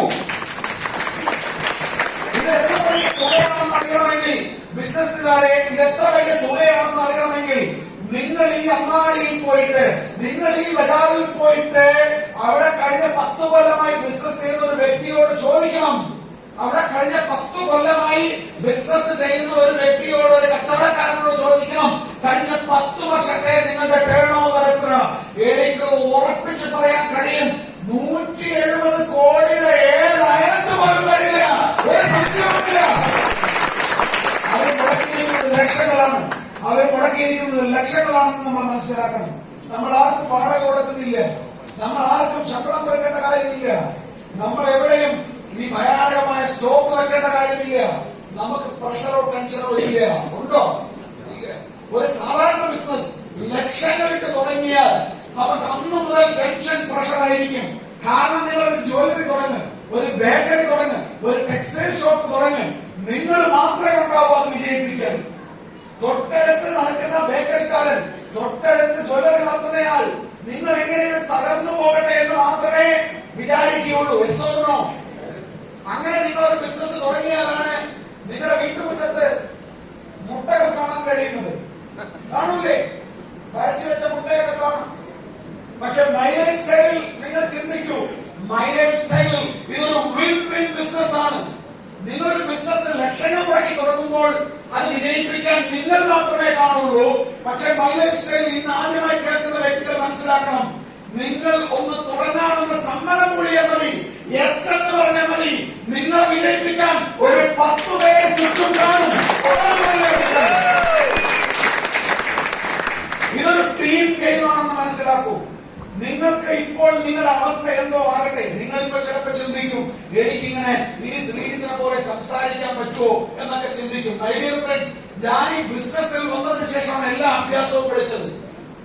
എനിക്കിപ്പോഴും ഓർമ്മയുണ്ട്, ഹൈസ്കൂൾ 8ാം ക്ലാസ്സിൽ പഠിക്കുമ്പോ ബുധനാഴ്ച ദിവസം ക്ലാസ് ടീച്ചർ വൈകുന്നേരത്തെ പിന്നിൽ, അവസാനത്തെ പിന്നിൽ വന്നിട്ട് എന്നോട് പറഞ്ഞു, ഇനി സാഹിത്യ സമാജമാണ്, നീ സ്വാഗതം പറ എന്ന് പറഞ്ഞു. മൈ ഡിയർ ഫ്രണ്ട്സ്, അന്നൊരു ബുധനാഴ്ചയായിരുന്നു. ഞാൻ എഴുന്നേറ്റ് സ്വാഗതം എന്ന് പറഞ്ഞു. അത് മാത്രമേ എനിക്ക് ഓർമ്മയുള്ളൂ. പിന്നെ ഞാൻ വീട്ടിലിരിക്കുന്നതാണ് എനിക്ക് ഓർമ്മ. വ്യാഴാഴ്ചയും വെള്ളിയാഴ്ചയും ഞാൻ സ്കൂളിൽ പോയിട്ടില്ല. ശനിയും ഞായറും പോയേണ്ടി വന്നിട്ടില്ല. തിങ്കളാഴ്ച വന്നിട്ട് നിക്കറിൽ മുഴുവൻ ഒരു പ്രശ്നമല്ല, നീ വാ എന്ന് പറഞ്ഞ് മാഷ് കൂട്ടിക്കൊണ്ടു പോയതുകൊണ്ടാണ് ഞാൻ സ്കൂളിൽ പോകാൻ പിന്നീട് പറ്റിയത്. മനസ്സിലായോ? ഇങ്ങനത്തെ ഒരാളാണ് ഇന്ന് സ്റ്റേജിൽ നിന്ന് സംസാരിക്കുന്നത്. മൈ ഡിയർ ഫ്രണ്ട്സ്, ഇവിടെ നിങ്ങളുടെ കഴിവിന് നിങ്ങൾ ഇപ്പോൾ ആരാണ് എന്നുള്ളതിൽ ഒരു പ്രസക്തിയുമില്ല. കാരണം ഇത് നിങ്ങളുടെ ബാധ്യത മാത്രമാകുന്ന ഒരു ബിസിനസ് അല്ല. ഈ ബിസിനസ് നിങ്ങളുടെ കഴിവിനെ ആശ്രയിച്ചല്ല വളരുന്നത്. നമ്മുടെ സാധ്യതകൾ ഉപയോഗപ്പെടുത്താൻ നമ്മുടെ ടീം, നമ്മളെ സപ്പോർട്ട് ചെയ്യാൻ നമ്മുടെ ടീം ഉണ്ടാകും. അതുകൊണ്ട് ഇവിടെ ഏത് വ്യക്തിക്കും വിജയിക്കാൻ കഴിയും, ഒരു സംശയവുമില്ല, ഒരു സംശയവുമില്ല. ഇതിൽ ചെയ്യാനുള്ള ചെറിയ നിസ്സാരമായ കാര്യങ്ങളുണ്ട്, അത് ചെയ്താൽ മതി. ഒന്നാമത്തെ കാര്യം, ഈ ബിസിനസ് ആരംഭിക്കാൻ ആഗ്രഹിക്കുന്ന ഒരു വ്യക്തി ഏറ്റവും ആദ്യം ചെയ്യേണ്ടത് എന്ത് എന്ന് ചോദിച്ചാൽ, നിങ്ങളുടെ സുഹൃത്തോ ബന്ധുവോ ഇന്ന് നിങ്ങളെ ഇങ്ങോട്ടേക്ക് വിളിച്ച സമയത്ത് ഒരുപാട് കാര്യങ്ങൾ പറഞ്ഞിട്ടുണ്ടാകും. ഒരുപക്ഷെ മലപ്പുറത്ത് പോയി നമുക്ക് ഒരു ബിരിയാണി കഴിച്ചേക്കാമെന്ന് പറഞ്ഞോ, അല്ലെങ്കിൽ ഒരു പരിപാടിയുണ്ട്, പാർട്ടിയുണ്ട് എന്ന് പറഞ്ഞൊക്കെ എനിക്ക് വിളിച്ചിട്ടുണ്ടാവും. എനിക്കറിയില്ല. എനിക്ക് ചിലർ വിളിച്ചിട്ടുണ്ടാവും, വലിയൊരു സാധനം അങ്ങ് കണ്ണൂരിൽ നിന്ന് വരുന്നുണ്ടെന്ന് കണ്ടേക്കാം എന്ന് പറഞ്ഞിട്ട് എനിക്ക് വിളിച്ചിട്ടുണ്ടാവും. എന്തോ ആവട്ടെ, ഇവിടെ വന്ന് ഇപ്പോൾ നിങ്ങൾ നിരാശനായിരിക്കും. ഇതാണല്ലോ ഇവർക്ക് പറഞ്ഞ വലിയ സാധനം, നിങ്ങൾക്ക് നിരാശനായിരിക്കും. പക്ഷെ നിങ്ങളെ വിളിച്ചു, നിങ്ങളുടെ ബന്ധുവോ സുഹൃത്തോ, വിളിച്ചയാളിന്റെ വികാരം നിങ്ങൾ മനസ്സിലാക്കണം. വിളിച്ചയാളിന്റെ വികാരം ഒന്ന് മാത്രമാണ്, എനിക്ക് വിജയിക്കാൻ കഴിയുന്ന ഒരു ബിസിനസ്, ഒരു അവസരം എനിക്ക് കിട്ടി. ആ അവസരത്തിൽ ഞാൻ വിജയിക്കുമ്പോൾ എന്നോടൊപ്പം നിർബന്ധമായും ഉണ്ടായിരിക്കേണ്ട ഒരാളാണ് നിങ്ങൾ എന്ന ഉറച്ച വിശ്വാസത്തിലാണ് നിങ്ങളെ മനസ്സിലാക്കി. ഞാൻ നിങ്ങളോട് അഭ്യർത്ഥിക്കുന്നു, സ്റ്റാർട്ടിംഗ് പോയിന്റ് എന്താണ്? നിങ്ങളുടെ ഒരു ബന്ധു അല്ലെങ്കിൽ നിങ്ങളുടെ ഒരു സുഹൃത്ത് അദ്ദേഹത്തിന്റെ ഒരു കടയുടെ ഉദ്ഘാടനത്തിന് നിങ്ങൾ വിളിച്ചെന്ന് വിചാരിക്കും. അദ്ദേഹത്തിന്റെ ഒരു ഷോപ്പിന്റെ ഉദ്ഘാടനത്തിന് നിങ്ങൾ വിളിച്ചു. നിങ്ങൾ ആ കടയിൽ ആ ഉദ്ഘാടന ദിവസം ചെന്ന് കഴിഞ്ഞ് ഉദ്ഘാടനം കഴിഞ്ഞാൽ വെറും കൈയോടെ ആരും മടങ്ങി പോകാറില്ല. ഉണ്ടോ? ഇല്ല. അവിടെ നിന്ന് നമുക്ക് ആവശ്യമുള്ള കുറച്ച് സാധനങ്ങൾ വാങ്ങിക്കും, എന്നിട്ടേ മടങ്ങി പോകുള്ളൂ. Yes or no? ശരി. ഇന്ന് ആദ്യമായിട്ട് ഇവിടെ വന്നവരോട് എനിക്ക് ഒറ്റ റിക്വസ്റ്റ് മാത്രമേ ഉള്ളൂ. നിങ്ങളുടെ ബന്ധു, നിങ്ങളുടെ സുഹൃത്ത് നിങ്ങളെ വിളിച്ചു, അദ്ദേഹത്തിന്റെ കടയുടെ ഉദ്ഘാടനത്തിനാണ് വിളിച്ചതെന്ന് വിചാരിക്കൂ. നിങ്ങളുടെ വീട്ടിലേക്ക് ആവശ്യമുള്ള കുറച്ച് സാധനങ്ങൾ, കുറച്ച് ഉൽപ്പന്നങ്ങൾ നിങ്ങൾ അദ്ദേഹത്തിന്റെ കയ്യിൽ നിന്നൊന്നും ചിന്തിക്കാതെ വാങ്ങാൻ തയ്യാറാകൂ. അതാണ് നിങ്ങളുടെ ബിസിനസിന്റെ ആരംഭം എന്ന് പറയുന്നത്. വാങ്ങുന്ന സാധനങ്ങൾ നോക്കൂ. എല്ലാം നമ്മുടെ വീട്ടിൽ ആവശ്യമുള്ള സാധനങ്ങളാണ്. സോപ്പ്, പേസ്റ്റ് നമ്മുടെ വീട്ടിൽ എല്ലാവരും ഉപയോഗിക്കുന്നതാണ്, നമുക്ക് വാങ്ങാം, ഒരു കുഴപ്പമില്ല. ഇനി അടുത്ത കാര്യം നോക്കും, നമ്മുടെ എല്ലാ വീട്ടിലും കുഞ്ഞുങ്ങൾക്ക് ആവശ്യമുള്ള ബൂസ്റ്റും ഹോർലിക്സും പോലത്തെ സാധനങ്ങൾ വാങ്ങാറില്ലേ? അതിന് പകരം ന്യൂട്രിലൈഫ് വാങ്ങിക്ക്. നമ്മൾ എത്രയോ കാലമായിട്ട് ഈ ബൂസ്റ്റും ഹോർലിക്സും ഒക്കെ കുഞ്ഞുങ്ങൾക്ക് കൊടുക്കുന്നുണ്ട്. പരസ്യം കേട്ടാൽ ഷാർപ്പറാകും, ടോളറാകും, സ്ട്രോങ്ങറാകും. 200 കൊല്ലമായിട്ട് അവർ ഈ രാജ്യത്ത് വിറ്റോണ്ടിരിക്കുക. ഇന്ന് വരെ അത് കഴിച്ചിട്ട് ആരും ഷാർപ്പറും ടോളറും സ്ട്രോങ്ങറും ആയിട്ടില്ല. പക്ഷെ ന്യൂട്രിലൈഫ് നേരം വണ്ണം 2 മാസം കഴിച്ചെങ്കിൽ കുഞ്ഞുങ്ങളിലുണ്ടാകുന്ന മാറ്റം നിങ്ങൾക്ക് അനുഭവിച്ചറിയാൻ കഴിയും. ഒരു സംശയമില്ല. ഗ്യാരണ്ടീഡ് റിസൾട്ടാണ്. ആ പ്രോഡക്റ്റ് നമുക്ക് വാങ്ങിക്കാം. നിങ്ങളുടെ വീട്ടിൽ കുഞ്ഞുങ്ങളുണ്ടെങ്കിൽ, നിങ്ങളുടെ ആത്മാർത്ഥതയുള്ള പിതാവും മാതാവുമാണെങ്കിൽ നിങ്ങൾ ആ പ്രോഡക്റ്റ് കുഞ്ഞുങ്ങൾക്ക് വാങ്ങിച്ചു കൊടുക്കണം എന്നാണ് എന്റെ അഭിപ്രായം. നമ്മൾ ഏതൊരു വ്യക്തിയായിക്കോട്ടെ, സർക്കാർ ഉദ്യോഗസ്ഥനായിക്കോട്ടെ, സാധാരണ കൂലിപ്പണിക്ക് പോകുന്ന ഒരാളായിക്കോട്ടെ, നമ്മുടെ നാട്ടിൽ പറയും മേലിന്റെയും വേദന ഉണ്ടാവില്ലേ? ഇവിടെ എന്താ പറയുന്നത്? ഇവിടെ തെളിയുന്നില്ലല്ലോ, പേടിയാണ്. പല നാട്ടിലും പല ഭാഷ. ശരീരവേദന ഉണ്ടാകും. അതിന് നമ്മുടെ വീട്ടിൽ ഒരു തൈലമോ അല്ലെങ്കിൽ ഒരു ഓയിൽമെന്റോ നമ്മൾ എപ്പോഴും വാങ്ങിച്ചു വെക്കും. Yes or no? ശരി. അങ്ങനെയുള്ള വീട്ടില് നിങ്ങൾക്ക് വാങ്ങിക്കാൻ കഴിയും തൈലങ്ങളുടെ രാജാവ്, ചാമ്പ്യൻ നോവേദന ജെല്ലോ അല്ലെങ്കിൽ മൂഡ് ഹീലിംഗ് ക്രീമോ ആവശ്യമില്ലാത്ത വീടില്ല. മൈ ഡിയർ ഫ്രണ്ട്സ്, നിങ്ങൾ ഒരുപാട് ചിന്തിച്ച് സമയം കളയരുത്. ആദ്യമായി ഇന്ന് വന്ന വ്യക്തികളോട് എനിക്ക് അഭ്യർത്ഥിക്കാനുള്ളത്, നിങ്ങൾ കുറെ ചിന്തിച്ച് സമയം കളയേണ്ട കാര്യമില്ല. നിങ്ങൾ ആദ്യം ചെയ്യേണ്ടത് ഈ ഉൽപ്പന്നങ്ങളുടെ കൂട്ടത്തിൽ നിങ്ങൾക്ക് വാങ്ങണമെന്ന് തോന്നിയ, നിങ്ങൾക്ക് ഇഷ്ടപ്പെട്ട കുറച്ച് പ്രോഡക്റ്റുകൾ വാങ്ങൂ. അത് എത്രയെണ്ണം വാങ്ങണം എന്നുള്ളത് നിങ്ങളുടെ സൗകര്യമാണ്. ഒരു പേസ്റ്റ് വാങ്ങി ഈ ബിസിനസ് തുടങ്ങാം. പക്ഷെ ഞങ്ങൾ സാധാരണ സജസ്റ്റ് ചെയ്യാറ് ഒരു 10-12 വാങ്ങ്. കാരണം നിങ്ങളുടെ ബന്ധുക്കൾക്കും സുഹൃത്തുക്കൾക്കും കാശിന് കൊടുത്ത് പ്രോഫിറ്റ് ഉണ്ടാക്കാം. അങ്ങനെ വാങ്ങി നിങ്ങൾക്ക് ഈ ബിസിനസ് ആരംഭിക്കണം. ബിസിനസ് ആരംഭിച്ചു കഴിഞ്ഞാൽ പിന്നീട് എന്താണ് ചെയ്യേണ്ടത്? പിന്നീട് ഈ ബിസിനസ് അവസരം ആവശ്യമുള്ള ആളുകളിലേക്ക് ഈ ബിസിനസ് എത്തിക്കണം. നിങ്ങളൊന്ന് ചിന്തിക്ക്, നമ്മുടെ നാട്ടിൽ ബിസിനസ് അവസരം ആവശ്യമുള്ള ആളുകളാണ് ചുറ്റിലുള്ളത്. എത്ര ആളുകളാണ് പഠിച്ചിട്ട് നല്ല ജോലി, അവരാഗ്രഹിക്കുന്ന ജോലി കിട്ടാത്തത്, അവരാഗ്രഹിക്കുന്ന ശമ്പളമില്ലാത്തത്, ബോസിന് ഇഷ്ടമില്ലാത്തവർ, വിദേശത്തു നിന്ന് മടങ്ങി വരുന്നവർ. അതേപോലെ നമ്മുടെ നാട്ടിൽ സ്ത്രീകൾ പഴയതുപോലെയല്ല. എനിക്കും എന്റെ കുടുംബത്തിന് വേണ്ടി എന്തെങ്കിലും ചെയ്യാൻ കഴിയണം എന്ന ആഗ്രഹത്തോടുകൂടി അവരും നല്ല രീതിയിൽ പ്രവർത്തിക്കാൻ തയ്യാറാണ്. അതുകൊണ്ടാണ് ഇവിടെ ധാരാളം സ്ത്രീകൾ ഇരിക്കുന്നത്. അവരെല്ലാം ഞാൻ അഭിനന്ദിക്കുന്നു. അതുപോലെ സ്ത്രീകളോട് അതുപോലെ പണ്ട് നമ്മുടെ കാലത്ത് പഠിക്കുന്നത് പോലെയല്ല. ഉപ്പാന്റെ പോക്കറ്റിൽ നിന്ന് കാശെടുത്ത് പഠിക്കുന്ന കുഞ്ഞുങ്ങളൊക്കെ വളരെ കുറഞ്ഞു വരികയാണ്. പഠിക്കുന്ന കാലത്ത് എന്തെങ്കിലുമൊക്കെ സൈഡ് ബിസിനസ് ചെയ്യണം എന്ന് ആഗ്രഹിക്കുന്ന, പഠിക്കുമ്പോൾ തന്നെ ഒരു ബിസിനസ് ചെയ്യണം, വരുമാനം ഉണ്ടാക്കണം എന്ന് ആഗ്രഹിക്കുന്ന കുഞ്ഞുങ്ങൾ ധാരാളമുണ്ട് നമ്മുടെ നാട്ടിൽ. അപ്പൊ സ്റ്റുഡൻസിനോട് ഈ ബിസിനസ് പറയാം. അങ്ങനെ ചുറ്റിലും നോക്കിയാൽ എന്നെപ്പോലെ 10 വർഷം മുമ്പ് ഉണ്ടായിരുന്ന എന്നെപ്പോലെ കടമുള്ള ഒരുപാട് ആളുകൾ നിങ്ങൾക്ക് കാണാൻ കഴിയും. നിങ്ങളുടെ കുടുംബത്തിൽ ഒരു 10 പേരെങ്കിലും ഉണ്ടാവില്ലേ കടമുള്ള ആളുകൾ? ഉണ്ടാവില്ലേ? നോക്കൂ, കടമുള്ള ഒരാൾ എന്താണ് പ്രാർത്ഥിക്കുന്നത്? കടമുള്ള ഒരാൾ ദൈവത്തിനോട് പ്രാർത്ഥിക്കുന്ന ഒറ്റ കാര്യമായിരിക്കും, ദൈവമേ നീ എനിക്കൊരു അവസരം താ എന്ന് മാത്രമേ അവർ പ്രാർത്ഥിക്കുള്ളൂ. ആ അവസരം നിങ്ങൾ കൊടുക്ക്, അവർ ബിസിനസ് സജീവമായി ഏറ്റെടുക്കും. ഒരു സംശയമില്ല. ഇങ്ങനെ ചുറ്റിലും നോക്കിയ ഒരുപാട് ആളുകളുണ്ട് ബിസിനസ് അവസരം ആവശ്യമുള്ള ആളുകൾ. അവരെ ലിസ്റ്റ് ഔട്ട് ചെയ്തിട്ട് ശരിയായ രൂപത്തിൽ ബിസിനസ് പറയണം. ഇതാണ് ഏറ്റവും പ്രധാനപ്പെട്ട കാര്യം. ഇതുപോലുള്ള പ്രോഗ്രാമുകളിൽ കൊണ്ടുവരുന്നത് വളരെ ശരിയായ രീതിയാണ്. ഇനി അല്ലാന്നുണ്ടെങ്കിൽ അവരുടെ വീട്ടിലേക്ക് ഈ ബിസിനസ് ചെയ്ത് പരിചയമുള്ള ആളുകളെ കൂട്ടി നിങ്ങൾ ചെന്ന് ബിസിനസ് നല്ല ഗൗരവത്തിൽ അവതരിപ്പിക്കണം. ഇങ്ങനെ അവതരിപ്പിക്കാൻ നിങ്ങൾ തയ്യാറായാൽ, ഒരു 10 പേരോട് പറയാൻ നിങ്ങൾ തയ്യാറായാൽ, ഒരു സംശയവുമില്ല, അടുത്ത 2 ആഴ്ചക്കകം നിങ്ങളുടെ 2 ഓർഗനൈസേഷനിലും ഒരു ടീം പതുക്കെ ബിൽഡാകും. പതുക്കെ നിങ്ങൾ ശീലിച്ചു വരുന്നതിനനുസരിച്ച് പതുക്കെ നിങ്ങൾക്ക് വരുമാനം ഉണ്ടാക്കാൻ തുടങ്ങും. ഒരുപക്ഷെ ഒരു 2-3 വർഷം കൊണ്ട് നിങ്ങളുടെ അക്കൗണ്ടിലും ആഴ്ചയിൽ 2 ലക്ഷത്തിൽ. ഇനി ഈ ബിസിനസ് ചെയ്യുമ്പോൾ നമ്മൾ കുറച്ചു പേർക്ക് പ്രോഡക്റ്റ് കൊടുക്കണം. പ്രോഡക്റ്റ് കൊടുക്കുമ്പോൾ ചിലർക്ക് സംശയം ഉണ്ടാകും, ഈ പ്രോഡക്റ്റ് ഒക്കെ നമ്മളിങ്ങനെ കൊടുക്കാൻ പാടുണ്ടോ? മൈ ഡിയർ ഫ്രണ്ട്സ്, നിങ്ങൾ എല്ലാ ദിവസവും ചാനൽ കാണുന്ന ആളുകളായിരിക്കും. എല്ലാ ദിവസവും വാർത്തയുടെ ഇടയിലും സീരിയലിന്റെ ഇടയിലും പങ്കജ കസ്തൂരി എന്ന് പറഞ്ഞൊരു പ്രോഡക്റ്റിന്റെ പരസ്യം നിങ്ങൾക്ക് എല്ലാവർക്കും കാണാം. വിശ്വാസമോ? ഓർത്തോ ഹെർബ് എന്ന് പറഞ്ഞൊരു പ്രോഡക്റ്റ് പരസ്യം നിങ്ങൾക്ക് കാണാം. ഇത്തരം പ്രോഡക്റ്റുകൾ ഡോക്ടർമാരുടെ പ്രിസ്ക്രിപ്ഷൻ ഇല്ലാതെ ഏതൊരാൾക്കും വാങ്ങി ഉപയോഗിക്കാൻ കഴിയുമെന്നാണ് നിയമം. അതേപോലുള്ള ഫുഡ് സപ്ലിമെന്റ്സ്, അതേപോലുള്ള വെൽനസ് പ്രോഡക്റ്റുകളാണ് നമ്മൾ മാർക്കറ്റ് ചെയ്യുന്നത്. ഈ ഉൽപ്പന്നങ്ങൾ വാങ്ങുന്നതിന് ഒരു ഡോക്ടറുടെയും പ്രിസ്ക്രിപ്ഷൻ ആവശ്യമില്ല. കാരണം ഇതെല്ലാം ആയുർവേദ പ്രോഡക്റ്റുകളാണ്. ആയുർവേദം എന്ന് മാത്രമല്ല, ആയുർവേദത്തിൽ ഇന്ത്യയിൽ ലഭ്യമായിട്ടുള്ള ക്വാളിറ്റി മാർക്കുകൾ ഏറ്റവും പ്രധാനപ്പെട്ടതായിട്ടുള്ള ആയുഷ് പ്രീമിയം സർട്ടിഫൈഡ് ആയിട്ടുള്ള പ്രോഡക്റ്റുകൾ. അതുകൊണ്ട് തന്നെ ഈ ഉൽപ്പന്നങ്ങൾ ആർക്ക് കൊടുക്കുന്നതിന് ഒരു ഭയം ആവശ്യമില്ല. ആരും നിങ്ങൾ ചോദ്യം ചെയ്യില്ല. കഴിഞ്ഞ 12 വർഷമായി ഇന്ത്യയിലെ മുക്കിലും മൂലയിലും കോടിക്കണക്കിന് ഉപഭോക്താക്കൾ ഉപയോഗിച്ച് അംഗീകാരം നൽകിയിട്ടുള്ള പ്രോഡക്റ്റാണ് നമ്മുടെ പ്രോഡക്റ്റുകൾ എന്ന് മനസ്സിലാക്കുന്നത്. എക്കണോമിക്സ് ടൈംസ് 3 വർഷം ബെസ്റ്റ് ഹെൽത്ത് കെയർ അവാർഡ് നൽകി അംഗീകരിച്ച പ്രോഡക്റ്റുകളാണ് നമ്മൾ മാർക്കറ്റ് ചെയ്തുകൊണ്ടിരിക്കുന്നത്. ഇനി ഡോക്ടർ ഇല്ലെങ്കിൽ ഇതൊന്നും ശരിയാവില്ല, ഡോക്ടർ ഇല്ലെങ്കിൽ ഞങ്ങൾ ഉപയോഗിക്കില്ല എന്ന് വാശി പിടിക്കുന്നവരോട് നിങ്ങൾ ഒരേ ഒരു ഡോക്ടറുടെ പേരെന്ന് പറഞ്ഞാൽ മതി. ആ ഡോക്ടറുടെ പേരിങ്ങനെയാണ്, ഡോക്ടർ DB അനന്തനാരായണ ഫാർമോകോപ്പിയോ കൗൺസിൽ എന്ന് പറയുന്നത് ഈ ഔഷധ സസ്യങ്ങളെ കുറിച്ചിട്ടുള്ള പഠനത്തിന്റെ ശാഖയാണ്.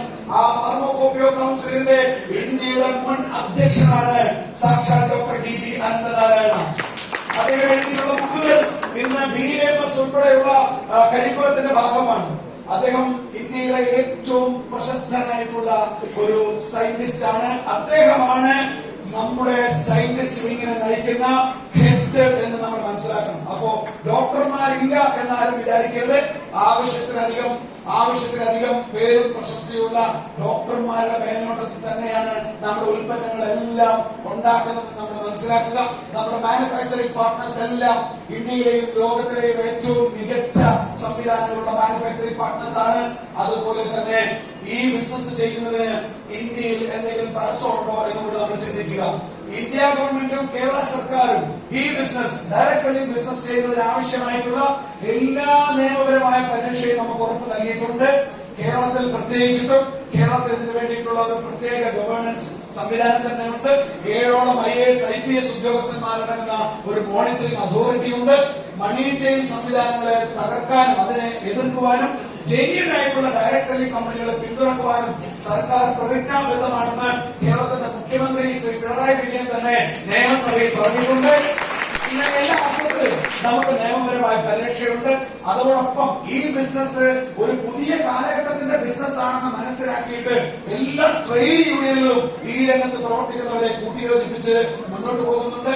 അത് INTUC ആകട്ടെ, HMS ആകട്ടെ, BMS ആകട്ടെ, അതുപോലെ AITUC ആകട്ടെ, CITUC ആകട്ടെ, ഈ രംഗത്തെല്ലാം നമുക്ക് ട്രേഡ് യൂണിയനുകളുണ്ട്.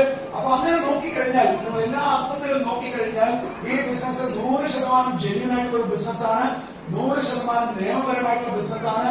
ഇത് ആരും തന്നെ ഡെപ്പോസിറ്റോ മറ്റോ ചോദിക്കുന്നില്ല. നിങ്ങൾ ഇന്ന് 1 ലക്ഷം ഇട്ട് 10 വർഷം കഴിഞ്ഞിട്ട് ഇത്ര തരാം, 5 വർഷം കഴിഞ്ഞിട്ട് ഇത്ര തരാം എന്നൊന്നും നമ്മൾ പറയുന്നില്ല. ഉൽപ്പന്നങ്ങൾ വിൽക്കുന്നു, അതിന്റെ ലാഭം കൊടുക്കുന്നു എന്ന് മാത്രമേ ഉള്ളൂ. ഇത്രമാത്രം സുതാര്യമായിട്ടുള്ള ഒരു പവർഫുൾ ബിസിനസ് ആണ് മൈ ലൈഫ് സ്റ്റൈൽ ബിസിനസ് എന്ന തിരിച്ചറിവിൽ നിങ്ങളുടെ അഭ്യർത്ഥന, ഈ ബിസിനസ് ആരംഭിക്കാത്തവർ ഇന്ന് തന്നെ ഈ ബിസിനസ് ആരംഭിക്കുക. ഇതിനോടകം ആരംഭിച്ചു കഴിഞ്ഞിട്ടുള്ളവർ ഏറ്റവും പരമാവധി സമയം ഈ ബിസിനസിന് വേണ്ടി ചെലവാക്കുക. ജീവിതത്തിൽ വലിയ മുന്നേറ്റം നിങ്ങൾക്കുണ്ടാകും. ജീവിതത്തിൽ നിങ്ങൾ പ്രതീക്ഷിക്കുന്നതിനേക്കാൾ വലിയ മാറ്റങ്ങൾ നിങ്ങൾക്കുണ്ടാകും.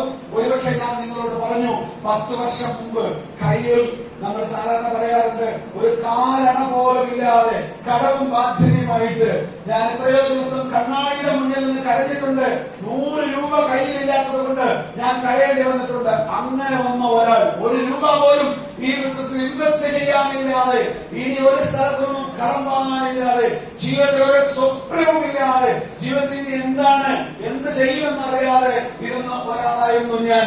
10 വർഷം ഈ സംവിധാനത്തോടൊപ്പം നടന്നു എന്നതുകൊണ്ട് എന്റെ ജീവിതത്തിലുണ്ടായ മാറ്റം എന്ന് പറയുന്നത് ഒരുപക്ഷെ എനിക്ക് പോലും പലപ്പോഴും വിശ്വസിക്കാൻ കഴിയാത്ത മാറ്റമാണ് എന്റെ ജീവിതത്തിൽ ഉണ്ടായിട്ടുള്ളത് എന്ന് നിങ്ങൾ മനസ്സിലാക്കണം. മൈ ഡിയർ ഫ്രണ്ട്സ്, പലർക്കും മൈ ലൈഫ് സ്റ്റൈൽ ഒരു ബിസിനസ് ആണ്. പക്ഷെ ശ്രീജിത്തിന് മൈ ലൈഫ് സ്റ്റൈൽ ഒരു ബിസിനസ് അല്ല, ഇത് 2ാം ജന്മമാണ്. അതുകൊണ്ട് my life style marketing global private limited എന്ന കമ്പനിക്ക് വേണ്ടി എത്ര ഉച്ചത്തിൽ സംസാരിക്കുവാനും, എത്ര ദൂരം യാത്ര ചെയ്യുവാനും, എത്ര സമയം അതിനു വേണ്ടി മെനക്കെടാനും ഞാൻ തയ്യാറാണ്. കാരണം എന്റെ കുഞ്ഞുങ്ങളിൽ അനുഭവിക്കുന്ന ലക്ഷറി ഉണ്ടല്ലോ, എന്റെ ഭാര്യയിൽ അനുഭവിക്കുന്ന പ്രിവിലേജ് ഉണ്ടല്ലോ, എന്റെ അമ്മ ഇങ്ങനൊരു മകനുണ്ടായല്ലോ എന്ന് എന്നെ കുറിച്ച് അഭിമാനിക്കുന്നുണ്ടെങ്കിൽ അതിന്റെ കാരണം എന്ന് പറയുന്നത്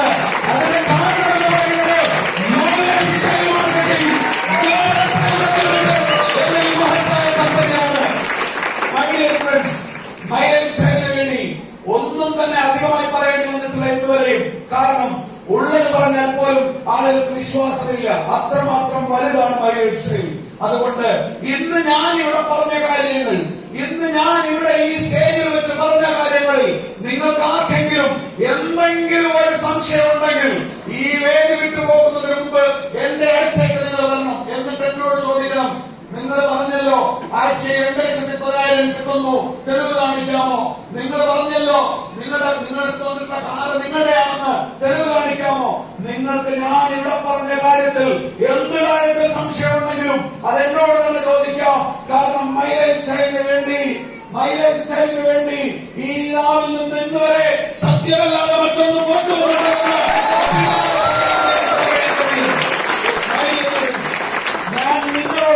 ഞാൻ നിങ്ങളോട് അവസാനമായിട്ട് ഈ വേദിയിൽ നിന്ന് അഭ്യർത്ഥിക്കുന്നത്, ഇതൊരു ഗോൾഡൻ ഓപ്പർച്യൂണിറ്റി.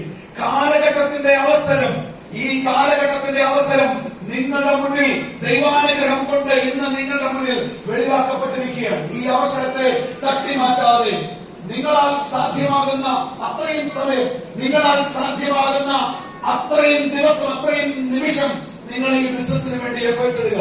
നിങ്ങൾ ഈ ബിസിനസിന് വേണ്ടി എന്ത് തന്നെ മാറ്റിവെച്ചാലും, എത്ര തന്നെ എഫേർട്ട് ഇട്ടാലും എനിക്കൊരു കാര്യം ഉറപ്പുണ്ട്, നിങ്ങളിട്ട എഫേർട്ടിന്റെ, നിങ്ങൾ മാറ്റിവെച്ച കാര്യത്തിന്റെ, നിങ്ങളെടുത്ത കഠിനാധ്വാനത്തിന്റെ 10,000 ഇരട്ടി നിങ്ങൾക്ക് തിരികെ ഒരു സംശയവുമില്ല.